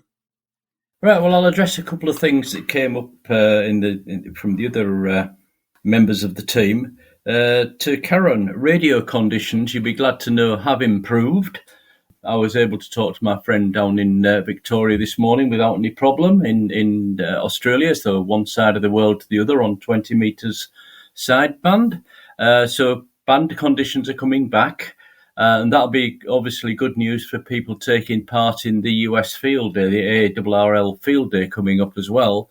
And did you know that most of the stations in the ARRL Field Day are actually POTA stations? Why, you ask? Because POTA in this case stands for Portable Off the AC. so no longer on the main supply. Talking of POTA, since last time I was on, I've managed to get a new POTA park registered here, not too far away from where I live, and went through things for that, and I'm working on a couple of others as well. So expanding POTA over here in southern Germany a little. But the major thing I'm getting ready for now is in 2 weeks' time, of course, June 28th to 30th, is Ham Radio Friedrichshafen, which is the world's best ham fest, at least from the point of view of facilities, maybe not numbers, but since the Messe at Friedrichshafen is a world-class expo centre, there is everything there. So anybody who's been to Friedrichshafen will tell you the facilities there are literally second to none. All we need is some nice weather with it, and it can be a nice 2 or 3 days visit down there. And I'm looking forward to that, and I'm also looking forward to hopefully meeting some of the ICQ listeners there. I'll have my orange shirt on at least 1 or 2 of the days. And the other people I'll be looking forward to meet will be the new hams. The really new hams who have just passed their Class N, so entry-level, foundation, technician, whatever you want to call it, licence, at the exams at the ham radio. So it's going to be quite a big year this year for Ham Radio Friedrichshafen. So I'm looking forward to that. I say it's only 2 weeks away, so I have to get everything ready for that. Apart from that, that's about enough for now, Martin. Back to you. Yeah, well, it sounds like you're going to have fun, and Friedrichshafen, every time I've been, has been real fun. So, and it is good there. I enjoy both Dayton and Friedrichshafen when I do them. They were really good. Right, very quickly from me. Well, all I've been doing since I've been back from Dayton is, or the States rather, is been repairing a few things. I've got a lady student that we're teaching on Monday night, or going through things with her. She's not in a great hurry to take her exam. I like her mentality in that she wants to know, but unfortunately at foundation level, sometimes you just have to accept things to get you past the exam, and she's thinking much deeper than the need to pass this exam. But I'm not knocking it because it's a good thing to think about. Edmund, I bought my new LiPo 4 battery and a charger, so I will be out operating portable a bit more. And very quickly, it's unlikely that I'll make the Newbury Rally on the 23rd. I'd like to get there, but Carol has the car that weekend, and I'm not likely to make the Dunstable Down Rally on the 30th of the month. However, Edmund, you just got me all excited about 433 on the air, so I might do that one. And last but not least, I've signed up and got my hotel booked because I'm going to go up to the QRP convention end of August. I think it's the last day in August, first day in September, that weekend. So I'm looking forward to that. So that's what I've been up to, guys. All that's left is for me to thank you guys for turning up and move on with the rest of the podcast. I'd like to thank Caryn, KD2GUT. Thank you, Martin. It's been another good one. Hope so. I'd also like to thank Dan, KB6NU. Well, my pleasure. I'm glad I was able to participate in this one. You always do, Dan, so it's a good one. I'd like to thank Edmund M0MNG. Thank you for having me on, Martin. No problems, Edmund, at all. And last but not least, I'd like to thank Mr. Ed Durrant DD5LP. Yep, thanks for the invite as always. Yeah, no problems, mate, at all. A good one. Right, 73 is all, and we'll move on to the rest of the podcast. 73. 73. Keep your amateur ham radio podcast advert free by donating less than a length of coax. Visit www.icqpodcast.com/donate now. For all the news, links and information, visit www.icqpodcast.com. And now it's time to have a look at the news in brief with me, Colin M6BOY. We start off with news in Japan, where the Ministry of Internal Affairs and Communications is currently in the middle of a 12-month test to see what happens when you shut down AM radio stations. So 34 AM radio stations will be shut down for a subset of the period, and during that time the stations are encouraged to relay programs via other channels such as FM band, television and the internet. The experiment is designed to measure the impact of AM radio going away, and as always comments from the public are being collected through this period to find out the impact of this. So certainly an interesting experiment being happening in Japan, and be interested to see what the feedback is from the general public, as say in relation to AM broadcasts going away. So we'll keep an eye on that one for you, but there is a link we're going to put on the ICQ podcast webpage for you to read more. And if you're being impacted from this, make sure you make your representation known. At the end of June is Ham Radio 2024, the biggest event in Europe for ham radio, taking place in Friedrichshafen in Germany. This year's theme is 60 years of Islands on the Air, Technology Meets Adventure. So as I say, certainly an interesting topic to associate there. Along with that main topic, you can expect the usual 300 participants from over 25 countries of exhibition halls, new features, programs, products, special interest groups, etc. And as always in Germany, some very fine beer. So make sure, you take the opportunity to visit if you can this year. And tickets are available and can be purchased online now. So certainly, if you're in Europe, this is certainly an event that you should go to at least once in your life, and that'll be taking place on the weekend of the 28th to the 30th of June this year in Friedrichshafen, Germany.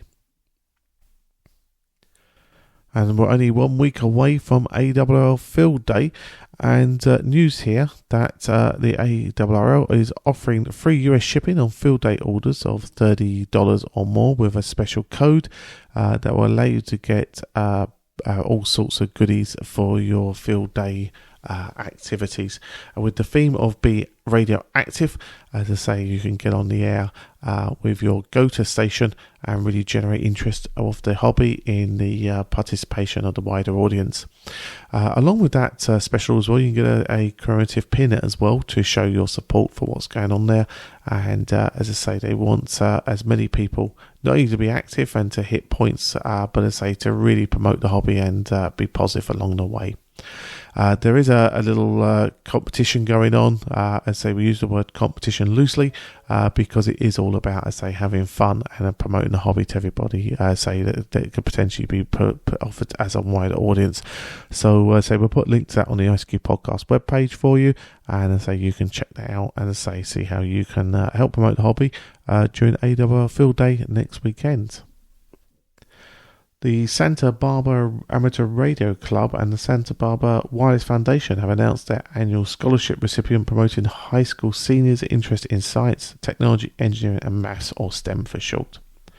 Mateo Olin Ferreira, a graduate senior at Orcutt Academy Charter High School, was awarded the 2024 scholarship at the recently in the Santa Barbara Courthouse.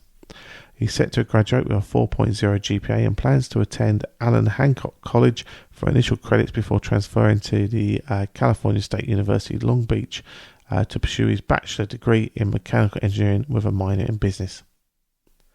The scholarship awards up to $1,000 for one or more recipients each year, and donations to the scholarship fund can be made through the Santa Barbara Wireless Foundation website, which will pop a link on the ICQ podcast website for anyone who wishes to take part in that.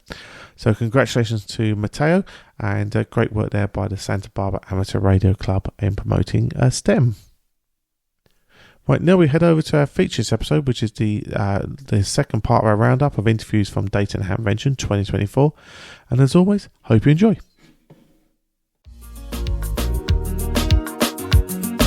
And now for this episode's feature from the ICQ podcast.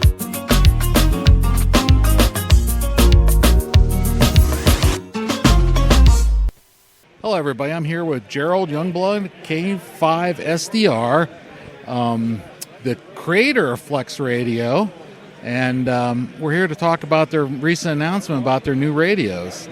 So Gerald, can you tell us about the new radios that you just came out with last night? Yeah, one of the things that I think is key to understand is because we pioneered software-defined radios, it means the radio is the software. And so, as you know, when you get a new iPhone, it speeds up. You've got better processors, better display capabilities, and you can run more and more applications on those iPhones or other phones. So what we've done is incorporated significantly higher processing power in our radios to allow us to do new things we couldn't even consider doing before. So we've quadrupled the CPU power. It's a quad-core ARM processor, faster processor, more memory inside the radio. Second thing is we've doubled the processing power of the FPGA, which is a field programmable gate array, and it does all the heavy DSP lifting in the radio. And we've added memory around the FPGA. Now, why would you care about all these things?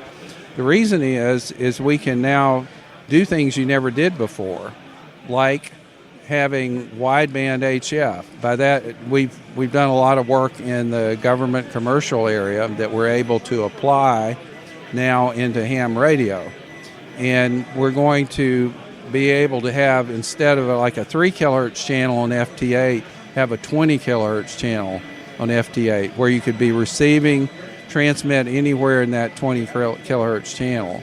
So that's one of the innovations. Another, with the wide bandwidth, we have the ability to do more signal processing using that bandwidth, like adaptive predistortion, which will be added in these radios. They're ready for adaptive predistortion. And adaptive, I don't mean that you train it and you have to go and train it. It trains in real time. So the CPU is constantly listening to your signal off the air, whether it be through an external amplifier, and it's creating an equalizer that corrects for the non-linearities in your amplifier. So you don't splatter. You'll get 55 to 60 dB of a reduction in the sidebands. I don't know if you've ever seen splatter on the screen. You know what it looks like. Yes, it's very easy to see in Smart SDR. Right. So that's another capability.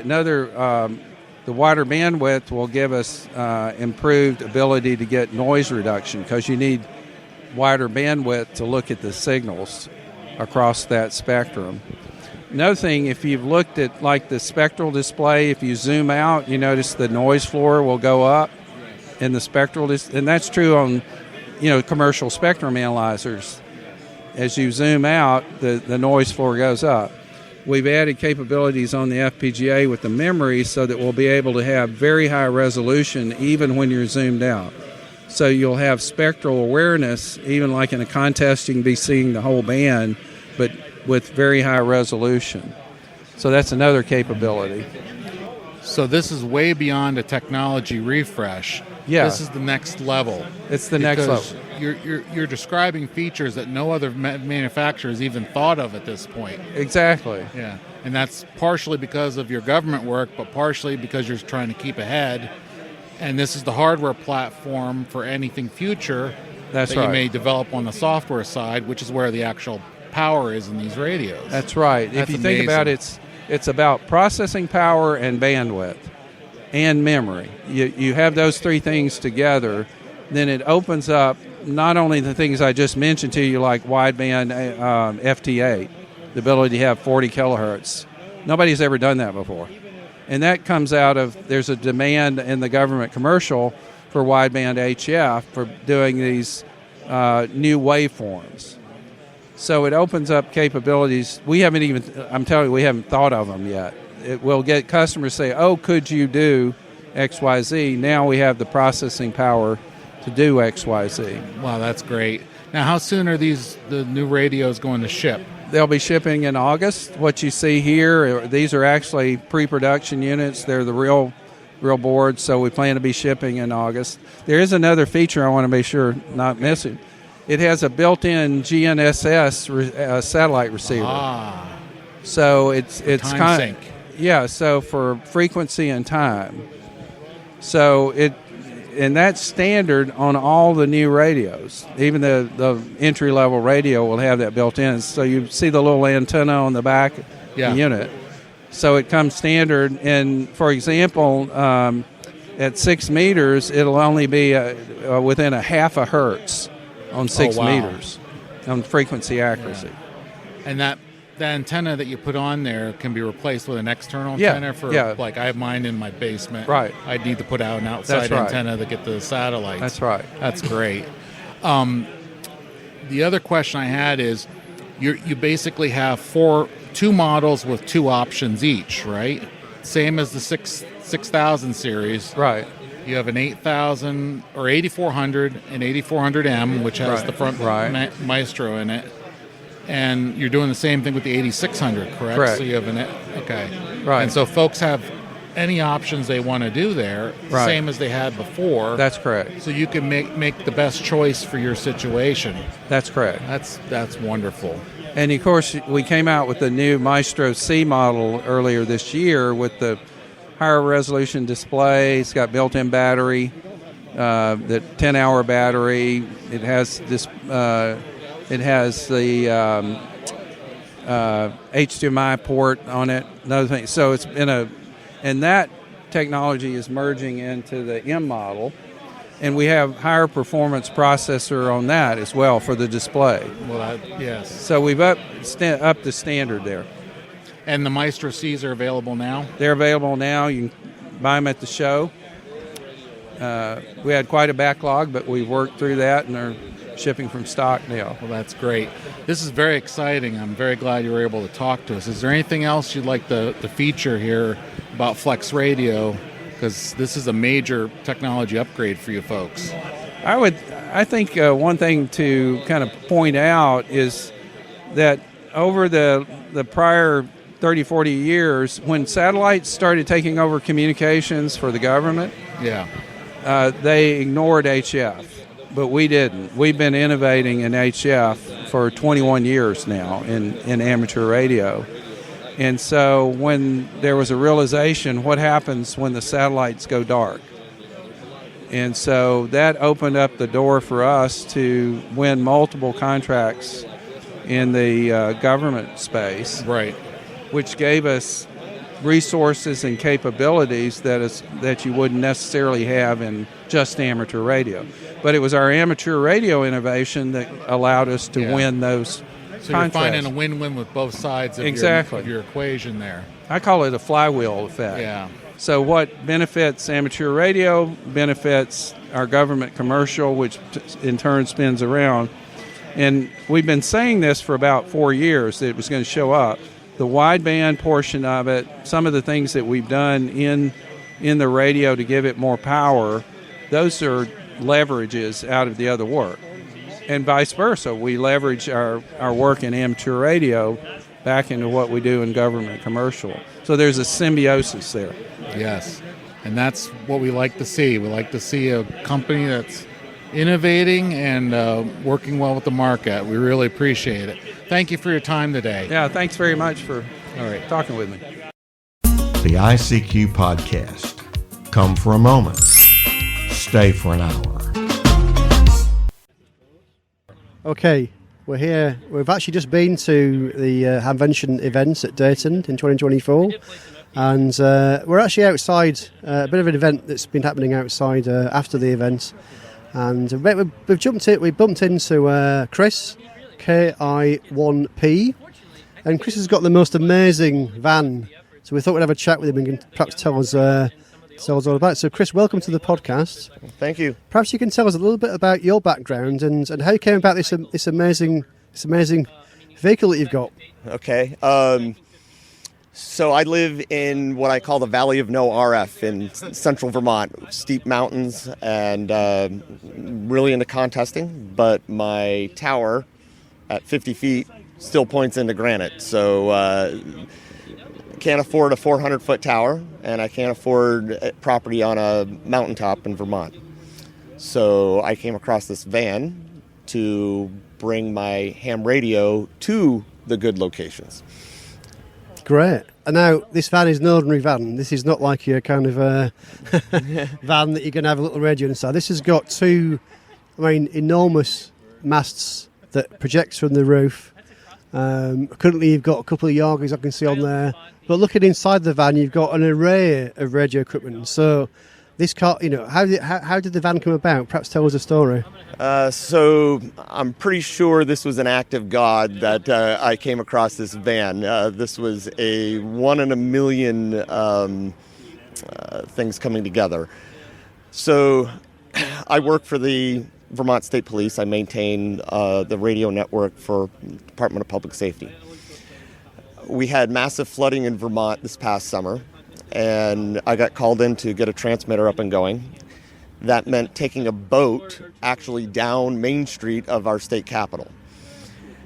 On the way back, I was tired, hot, hungry, just miserable after going through that, and I just wanted to go home. However, there was news vans from all over the United States there reporting live. The ham in me really wanted to see the inside of one of these vans because it just looked really cool. So I got talking to one of the engineers, and he worked with a ham. He knew what ham radio was, and we chatted and hit it up for quite some time, talking in the back of this news van. And I asked, anything ever come up for sale, used? And I'm just making conversation. I didn't actually seriously think I could afford something used of this magnitude. He started asking me, well, do you want one mast or do you want two masts? Do you want a generator? Do you want air conditioning? And you're a ham, so you probably don't want to pay much for it, do you? Well, we exchanged business cards and didn't think anything of it until a few months went by, and he gave me a call and said, well, are you going to come and get this thing or what? The engineers that worked out of this van were told this was going to go to scrap, to the scrap yard. They did not want it to go to the scrap yard, and they were ecstatic to have somebody give it a new life.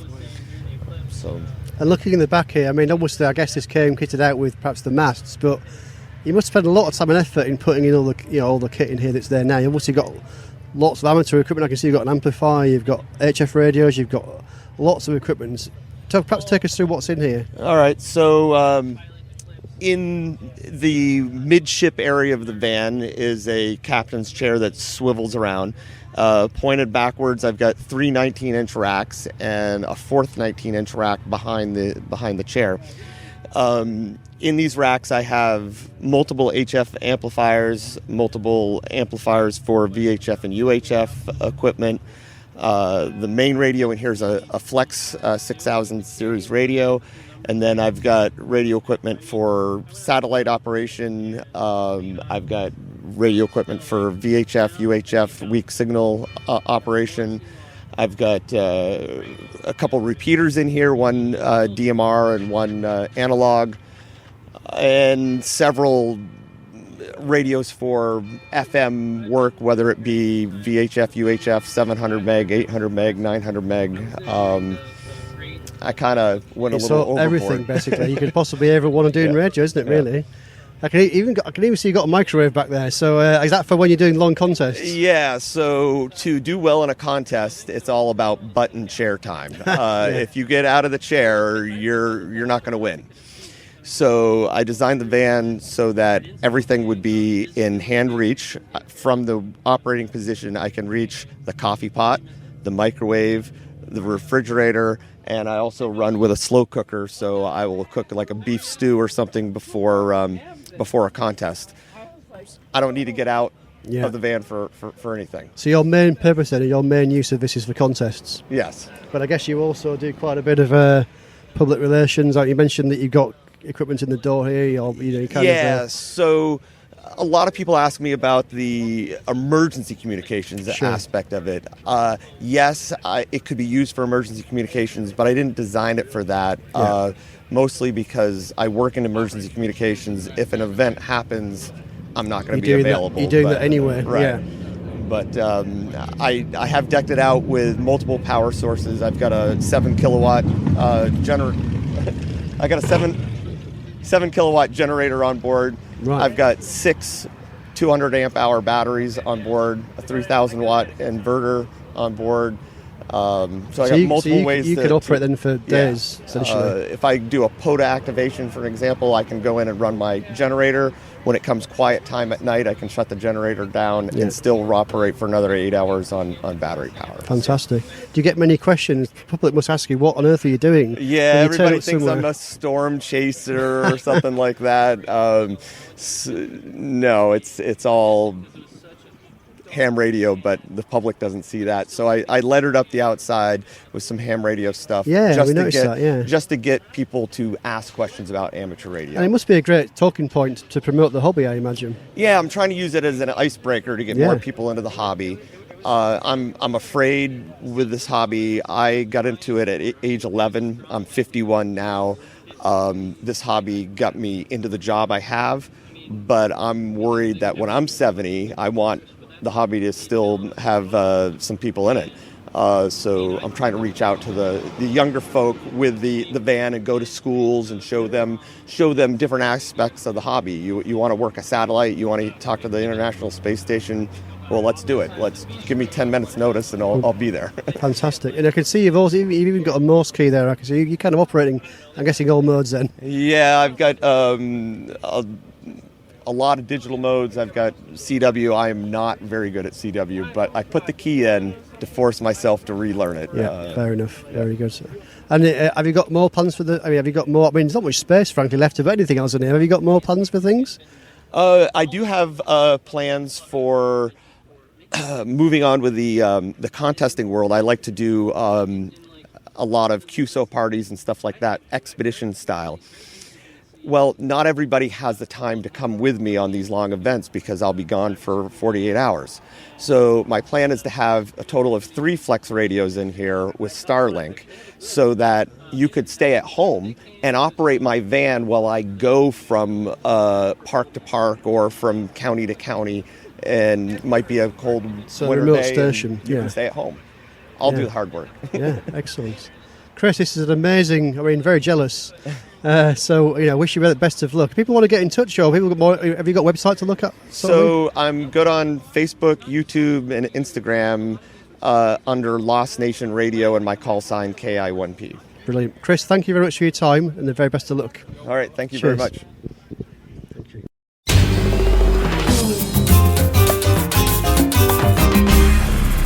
The ICQ Amateur Ham Radio Podcast, serving the amateur ham radio community fortnightly since 2008.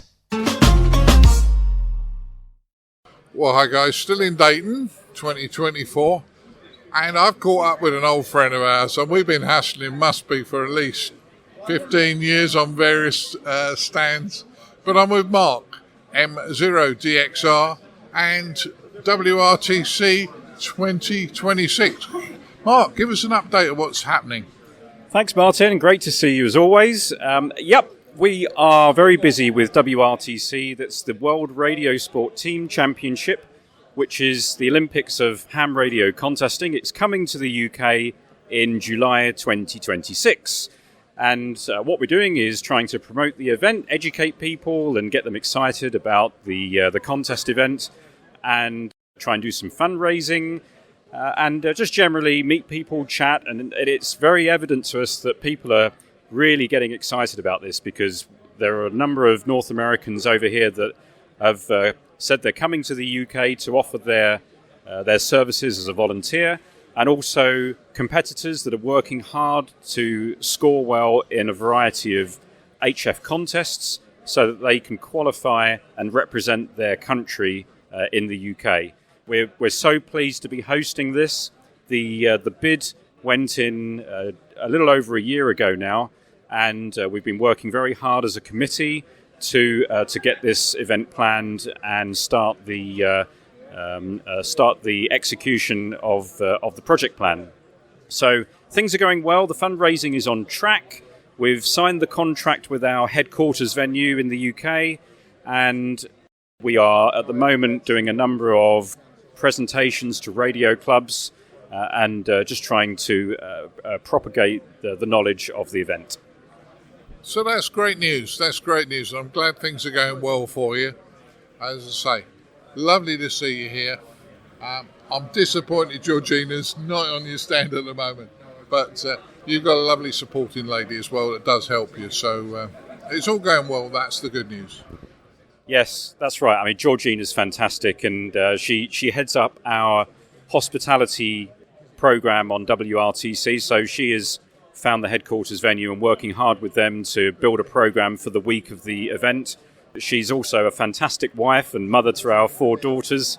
She puts up with a hell of a lot, but she's a licensed radio amateur. Her call sign is Mike 6 Yankee Golf Lima, and without her, I wouldn't be able to be running this team and running this event. She's the core to making it happen.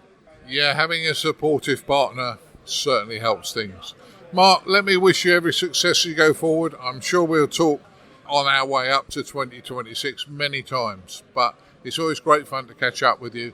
Enjoy Dayton Hamvention this year, and look after yourself. It's always a pleasure, Martin. Thank you for everything that you and your team do, and we look forward to the next one. 73. Okay, I'm here at Dayton Hamvention 2024. I'm on the Repeater Book booth, and I'm talking to Garrett, KD6 KPC. Good morning, Garrett. Yeah, good to see you. Yeah, so Repeater Book, tell us all about it. Yeah, Repeater Book is a joint venture between the United States and the United Kingdom. And if you look at our logo, it's red, white, and blue to represent the colors of our flags. So I developed the website, and Nicholas Pike from the UK, M1MRB, is the sole app developer. So it is a US-UK partnership. Sure. And now I've used the product myself. I think it's really good. It's really very, very useful. I use the app. I've got an Android phone, so I use the app, and the idea is you can go and, based on your location on GPS, it knows where you are and it tells you what the repeaters are. Is that right? Yes, it's designed to be a totally offline app. So once you get the app on your device, you no longer need an internet connection. So if the internet is down, cellular's down, Wi-Fi's down, it will still work, and it uses your device's GPS to know where you're at, and will give you a list of the closest repeaters to where you are. Or you can actually enter in a Maidenhead grid square locator or a place name, and it will give you the repeaters around that area also. That's pretty clever. So how many repeaters have you got in your database? Over 36,000. Wow. Worldwide. And whereabouts in the world do you cover? Anywhere we have data. So all of Europe. It's a little bit sketchy in Africa, but all of South America, all of North America. Wow, so really, really worldwide then. That's fantastic. Whereabouts do you get that data from? So the data comes from a variety of sources. In the U.S., anywhere we accept data from repeater owners and users. They can report their data to us. We like to validate the information and enter it. In the UK specifically, we actually get the data from ukrepeaters.net, and we update that data weekly or even more often than that. Sure, that's really useful. And I understand, certainly from an amateur perspective, this is a free product. It is completely free. The website is free, and the app is completely free. Yeah, but you mentioned earlier that you are looking at perhaps a premium product as well, perhaps in the future. Yes, Nicholas has developed what we call Repeater Book Connect, or RB Connect, that will take an Android device. You can tap on the screen of the repeater you desire to have transferred to your radio. It works on certain radios. Right out of the box, it'll work on ICOM 5100s, 4100s with Bluetooth chips in them, the ICOM ID52, and the Kenwood 74 model, D74. With Nicholas's Blue Cap module, you can control radios like the FT857 and the ICOM, the big four number, 9100, 7100 ICOM radios that can control that, and even the older Kenwood D700, D710s. That Blue Cat dongle you can actually purchase right at MLNS. Yeah, absolutely. I've seen them there. Absolutely fantastic. And how long? I mean, I've used it for a while. How long has Repeater Book been going for? So the Repeater Book name has been around since 2006. We combined the app in about 2012. Sure. Great. Fantastic. Okay. If people want more information about the product, where's the best place to go? Yeah. So the repeaterbook.com is the web address. And to get the app, if you have an Android, Google Play. If you have an iPhone, it's the Apple App Store. Fantastic. Garrett, thank you very much for your time. That's very interesting. Appreciate it. Thank you. Whether it's across the pond or over the channel, the ICQ podcast is international.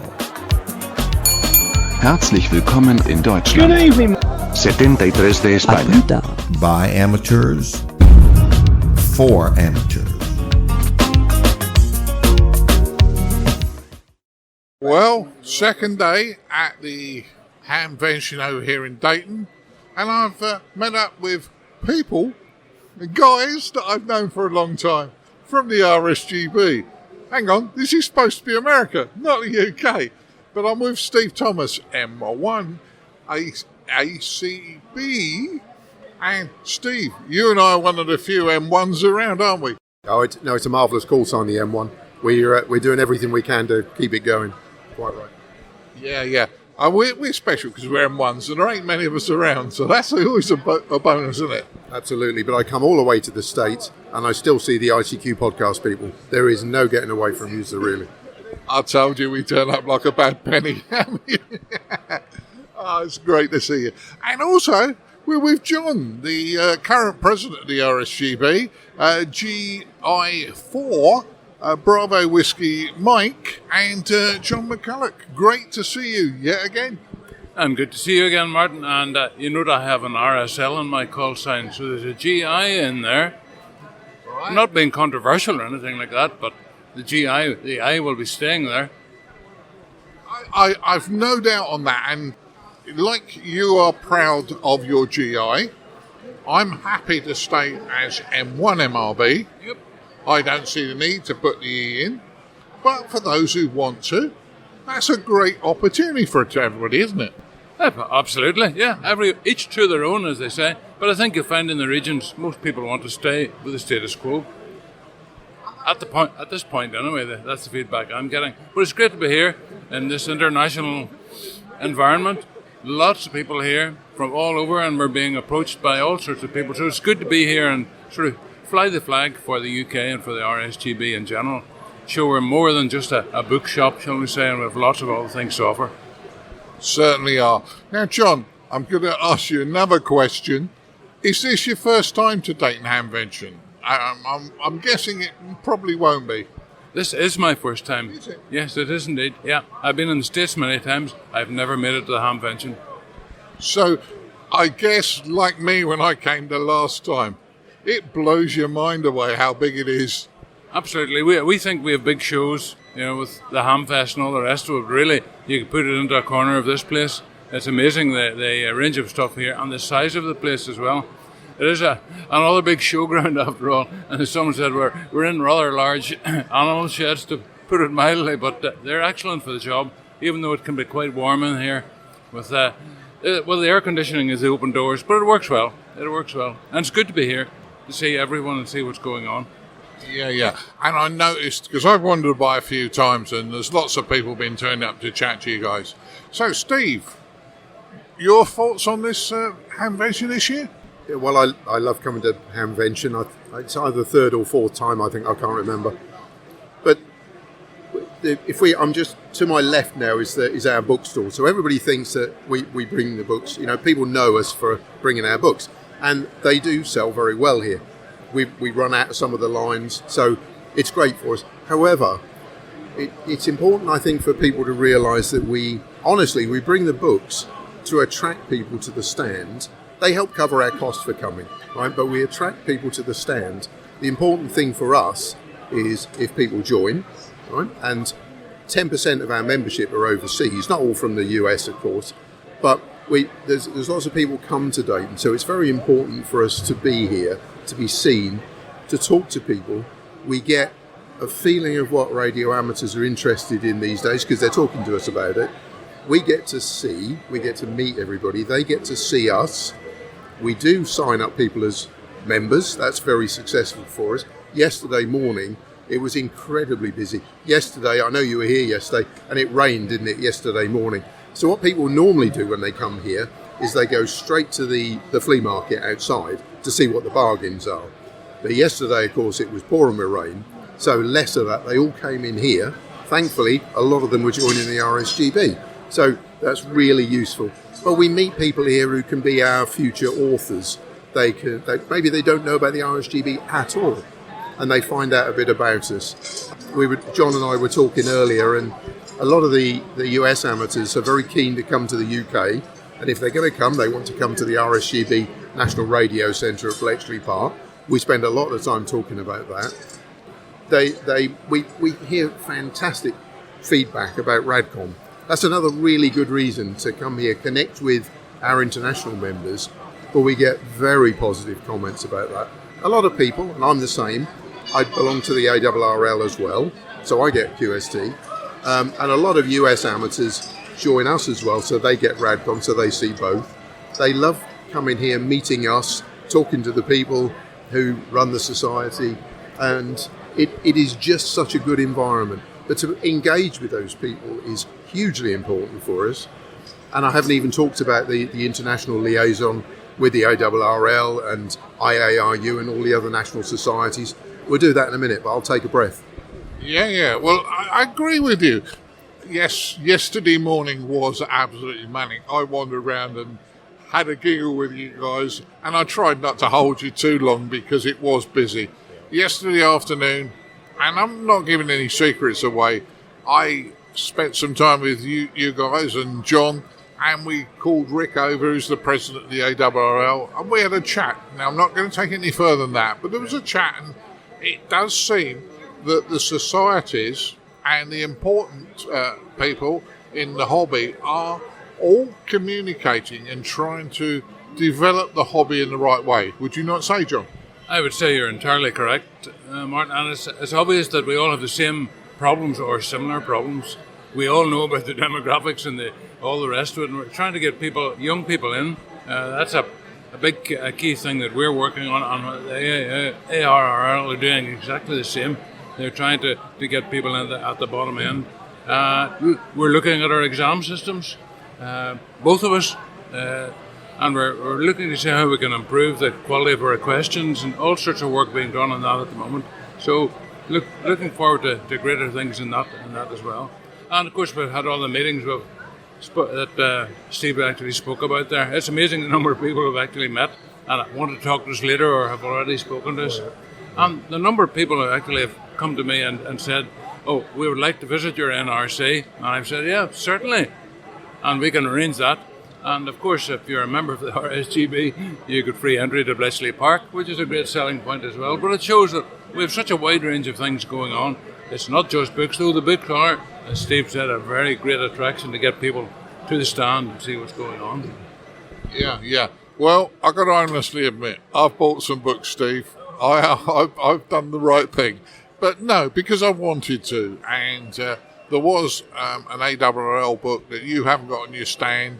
And no, I'm not knocking, because the other week at another rally, if you'd have had it, I'd have bought it. Having had time to look at the book on the ARRL stand, I wouldn't buy it now. I'm sorry, but but then horses for courses. There was lots of pretty pictures in it, but I didn't want the pretty pictures.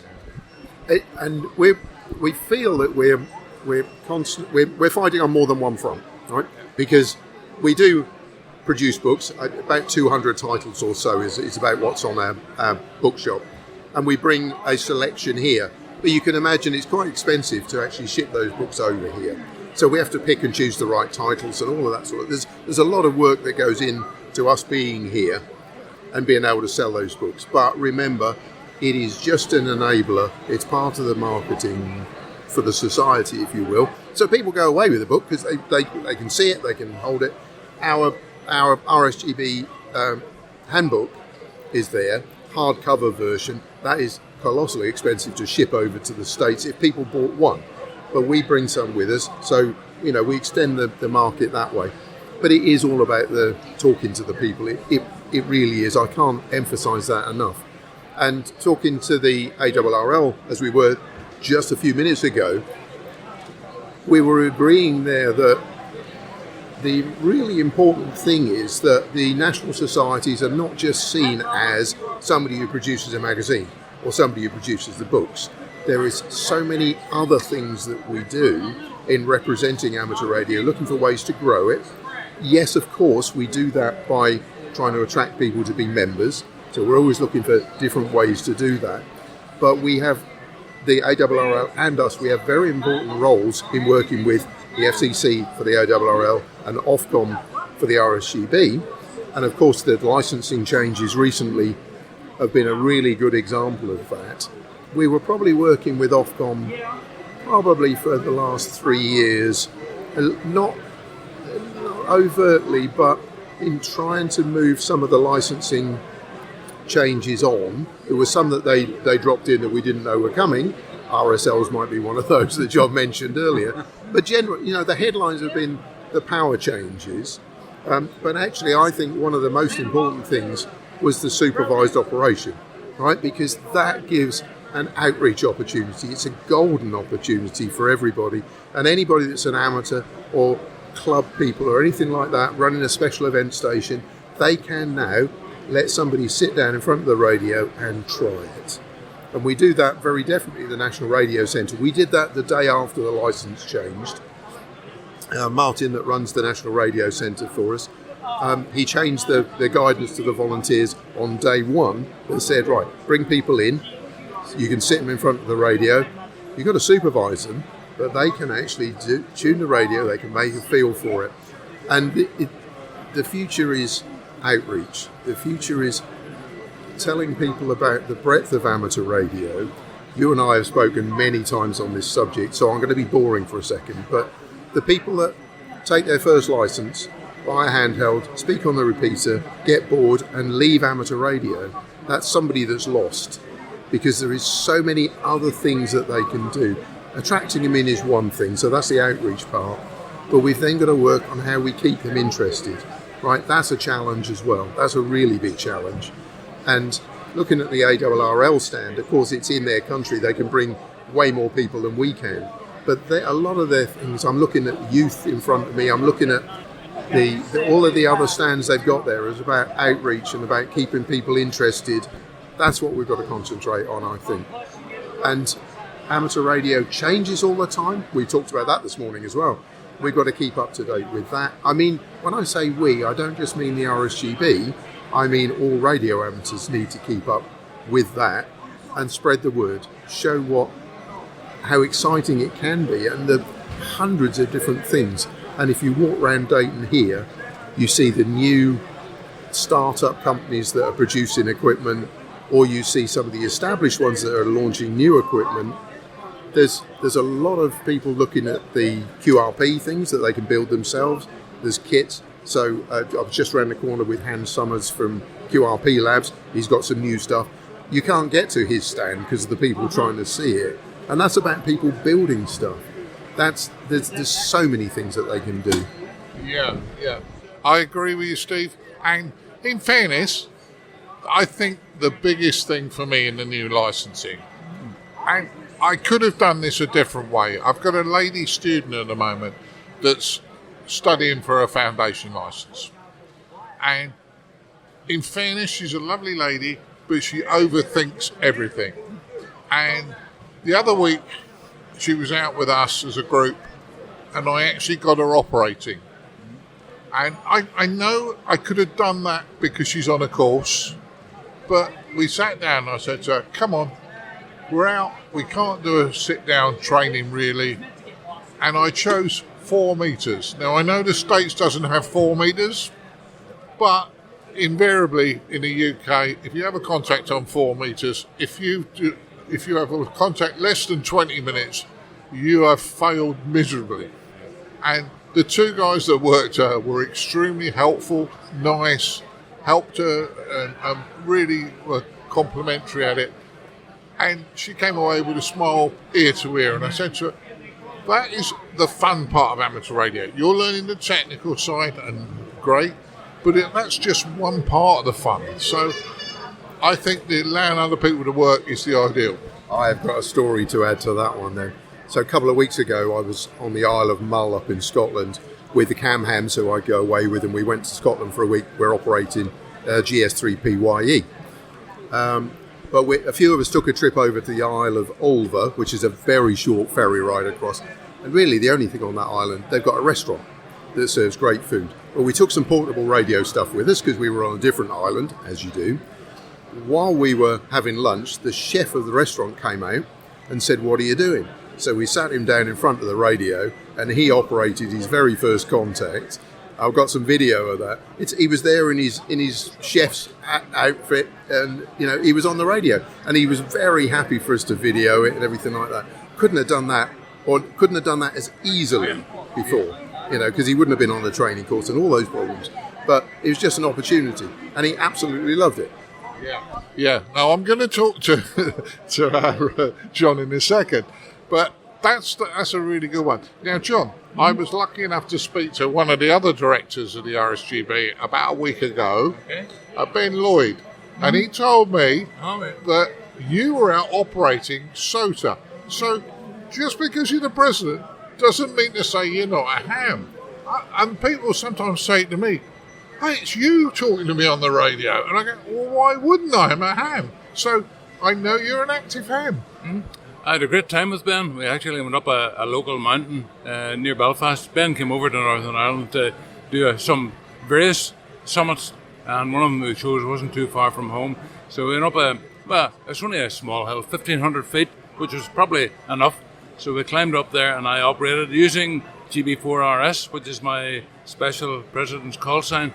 And we certainly had a pile-up on 40 metres and then on 2 metres. We had a great time.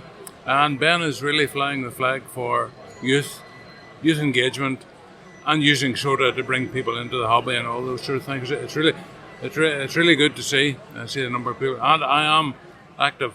I do a lot of RAINAD work as well.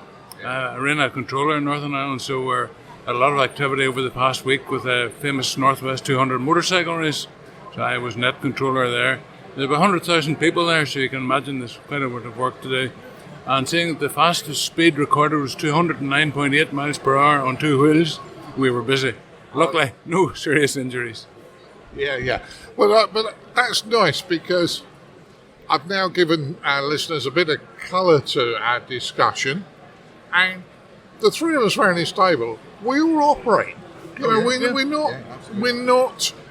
not people that we got other people to do it, and so in fairness, don't be afraid to talk to us, because we are all interested in amateur radio. So that's the important thing. Oh, I talked so much yesterday when I got up this morning, sore throat and all of that. I spend all day on the stand. I haven't seen much of the Dayton show this year. I haven't been outside. I've been into couple of the other halls just to see who was here, but that's about it. But spending the whole day talking to people, so yeah, not only on the radio but here as well. We love it, right? It is so important to be here. It really is. Yeah, that's a good one. So we're going long. Last words? Anything you really want to tell us about? Yeah, I think we want to be seen. The RSGB wants to be seen as an enabler to get people into amateur radio, not the gatekeeper to keep them out. So we really want an efficient exam system which is fair to everyone and attracts people into the hobby. And perhaps we can. We're working on improving that approach, and I hope that will really bring more people in, and only be for the good of all, really. That's a good one, Steve. Yeah, a couple of things I was going to mention was the international liaison as well here. So we've been, we talked to the IARU, we're a member of the IARU, of course. We see the other national societies.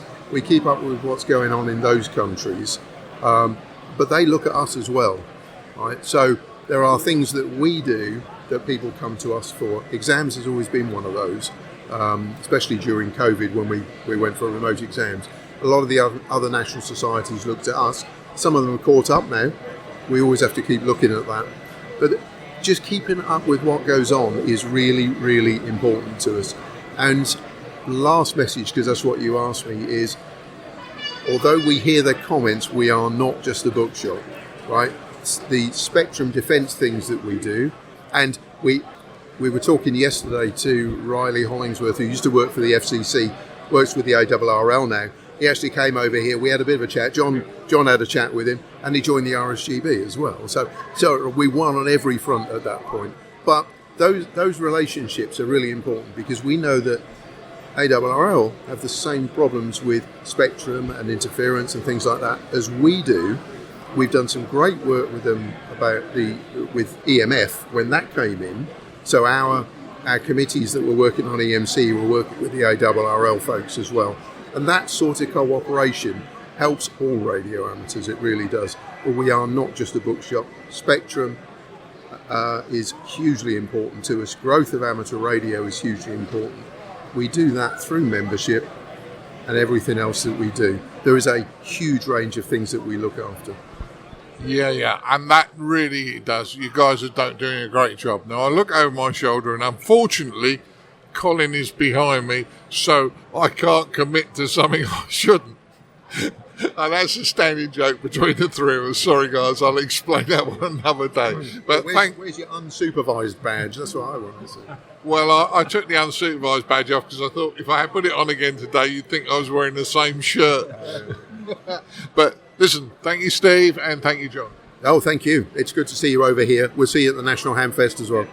Thanks, Martin. Thanks, Colin. Great to see you guys, and we'll see you around. Yeah, great. Thank you, guys. The ICQ Podcast Digital Voice Talk Group. Your digital home away from home. Worldwide. Well, everybody, I really hope you enjoyed our final roundup of the Dayton Hamvention 2024 trip. And as I say, those interviews we collected there, as I say, for your enjoyment and for those of you who couldn't get to the show or might have missed out on something rather cool and special at the show. We really hope that brings you a flavour of the show. Now, it goes without saying that, as I say, all the ICQ podcast presenters who attended that show did so at their own monetary expense. And as I say, as a part of that, it costs obviously a lot of personal money for them to collect those interviews for you. So if you've got value from those interviews, and as I say, you weren't able to attend the show, but you got that value, please feel free to go to icqpodcast.com/donate. As I say, because that helps us with our running costs. It certainly, as I say, I'd be grateful if someone could cover our travel costs, but that's many, many thousands. But as I say, certainly do think about what you might have saved or learnt from those interviews, and please do consider, as I say, supporting your ICQ podcast and allowing us to continue doing the work that we do for you.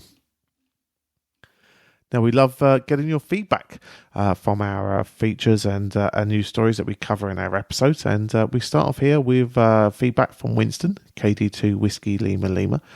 And this is in relation to the ARRL security IT system problem. And he says, you guys in general and Bill's, Barnes' spot on comments did an excellent analysis of the ARRL breach on your last podcast, episode 431. And he says, however, as a communications organisation, the ARRL has done an abysmal job of communicating with the outside world.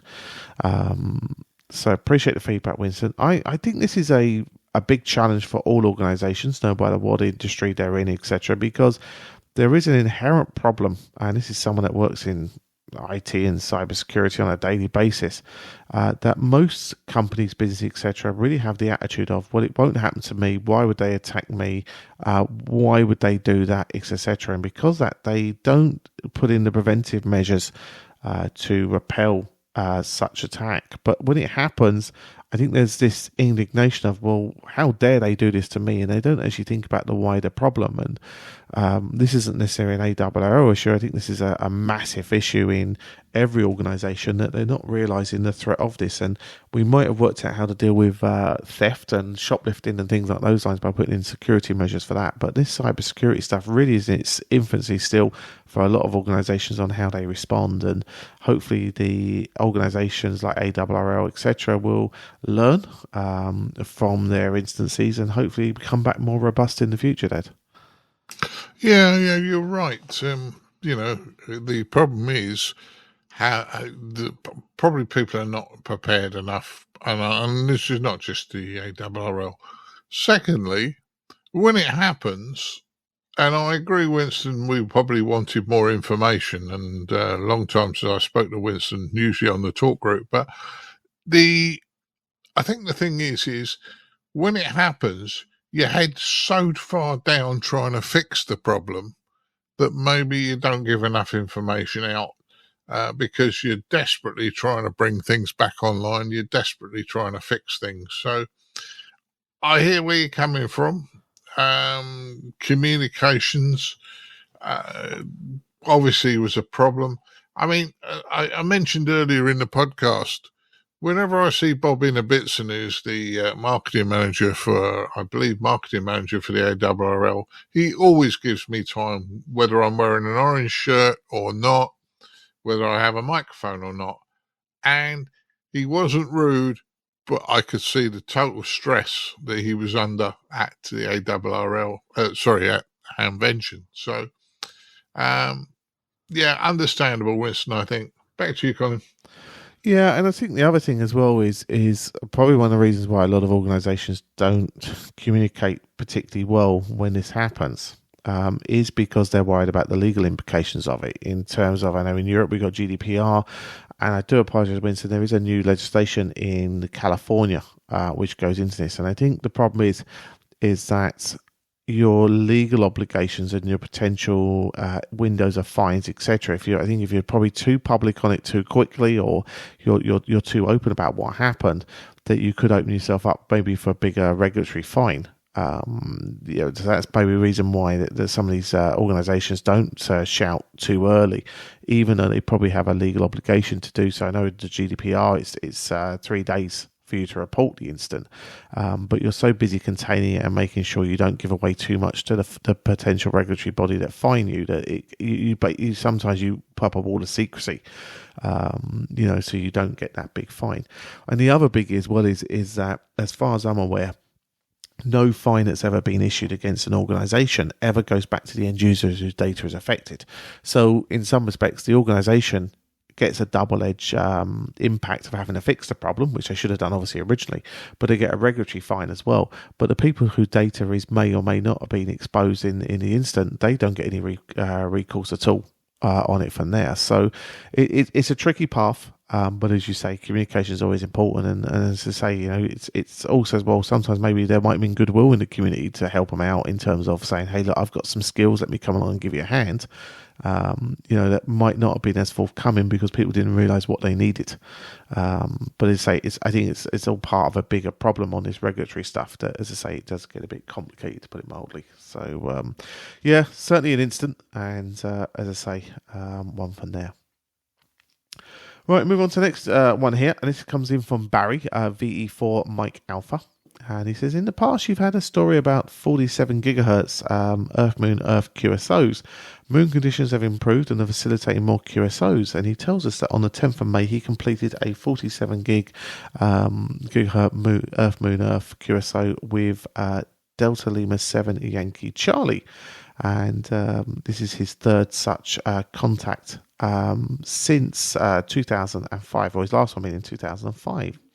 He said, unlike that time, we had 10-minute transmission periods. This time we were using 60-second WSJT modes to overcome the spread of each tone. Both the German station and myself were using 8-foot offset dishes with approximately 60 dB a gain. Both using Travailing wave tube PAs mounted right at the feed of the dish at RF powers of between 30 and 40 watts. So I would say certainly, what else we got here? The TW2s require 13 kilovolt regulated supply, which in my case is carried from inside the shack out to a dish, and a 7 conducted 15 kilovolt extension cable. So certainly some serious hardware there to do it there. But a great news story there, Dad, of Barry telling us there about a very successful contact there, and I say his first in the 20 years. Certainly is, Colin, and this is serious stuff. This is not for your light-hearted. You talked about 30 to 40 watts of the dish, which equates to an ERP of 30 to 40 megawatts, according to this, what was sent into us. So it's serious stuff. You wouldn't do too many of the contacts at this, but it proves that amateur radio is so wide, and there's lots of things you can do. And whereas I may never get to do this, it doesn't mean to say I'm not interested, because this is pushing our technical knowledge, which is, in my opinion, is very, very good, Colin. Yeah, I was just telling you a little while ago before we started recording this about how a director at work based in South Africa was telling me about how he was getting interested in amateur radio because he saw satellites going over his head in Botswana, and he really would love to know more about what's going above his head when he's out in the bush. You know what I mean, and seeing what's going over his head, and he's starting to get very interested in amateur radio, just purely and simply just so he can see what's going above him from there. And that's a guy that's coming from a wireless technology, point-to-point link, frequency sort of informational background, and he's potentially looking at amateur radio from there. So, certainly I say it's great the way that these areas of our hobby certainly being looked at the moment. And Barry, we really do commend you there on that fine contact. So well done there, sir. Sandip EI7 India Juliet Bravo gives us a shout there. So he was recently listening on the ICQ live event, and he loved to how the attendees giving their opinions, etc. as an extension to the ICQ podcast. He was talking though about getting in contact about agreeing with you, Dad, about getting the next generation, including him in his 40s, interested to participate in organised activities like field day, Hamfest and club discussions. He says the club he's part of has been very good to get speakers in to speak about interesting topics like tiny GS or running a table at a local Hamfest. I just need to block me for this hobby time. There's no lack of interesting topics or activities. The hobby just needs to stack up things we have to do day in, day out. You've made quite an interesting point about getting more people in their 40s and 50s interested, and this does seem to be the trend in the last few years in Ireland. New or recent operators like myself in their 40s find engaging club meetings, a Hamfest, etc., and a wide range of topics, including satellite kit building, emergency comms, etc., as we hook into amateur radio, and that's one thing that we can control in our ever hectic lives. Should try and obviously try and get more involved in obviously all aspects of the hobby, including our wonderful services at ICQ Podcast, including the digital talk group and obviously the show. So thanks, Sandip, EI7 India Juliet Bravo. And this is something that we've been working on a lot recently. People who are subscribers to the RSGB magazine, Radcom, will know that they recently ran an article following on from one of our features a while back in relation to amateur radio, someone else's hobby, and we've been working on some other ideas which we will come out with in the next few months. Again, just looking at the way we get people into our hobby and really grow that interest, etc., and trying new things. And I suppose in some respects we're using this concept of open sourcing ideas so everyone else can pick them up and have a go with an out-of-a-box solution. And certainly you're right, Sandip, as more and more we communicate and we learn, etc., in the hobby as we go from there, then the easier maybe it becomes for all of us to share that information. So no, it's certainly good to hear that Sandip's group is working more and more in as I say, expanding the hobby into Ireland and working at ways to get more and more of the general public in, and certainly aiming at that 40 to 50 group. That is certainly one that could be very profitable. Yeah, I think so, Colin, and some good points there from Sandip. I will apologise for the audio on the ICQ Live, though. It wasn't the best way of doing it. And if we do it again, we need to obviously look at getting the audio much, much better. On another note, and I'm going to throw the bombshell in, is I know of a couple of rallies. One isn't happening this year, not the reason given, but one isn't happening because the members are now well in retirement age and just find it too difficult, along with another problem at the venue. So that's being put forward. And I was speaking to somebody the other day, and he was saying that one of the big rallies that I would normally attend is very, very flaky based on the fact that they can't get enough volunteers. So that's frightening, Colin. Yeah, considering how rallies are a great source of income for clubs to allow them to maybe operate repeaters and all sorts of extra activities, it certainly is a worry. And as I say, fingers crossed. Hopefully, as a hobby, we can work out these problems. It could come down to the fact that fresh blood's needed, as Sandip and Seltz have alluded to many times. We just need to get some more people into the hobby.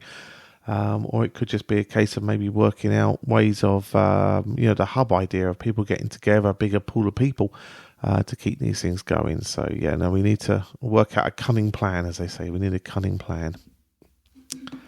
Right. Well, I say, really appreciate your feedback. You can get involved in the podcast show by going to ICQpodcast.com, where you can either send us a mail through the contact us section, or you can reply to an individual news story or a podcast episode, and we'll pick that up and we value your feedback from there.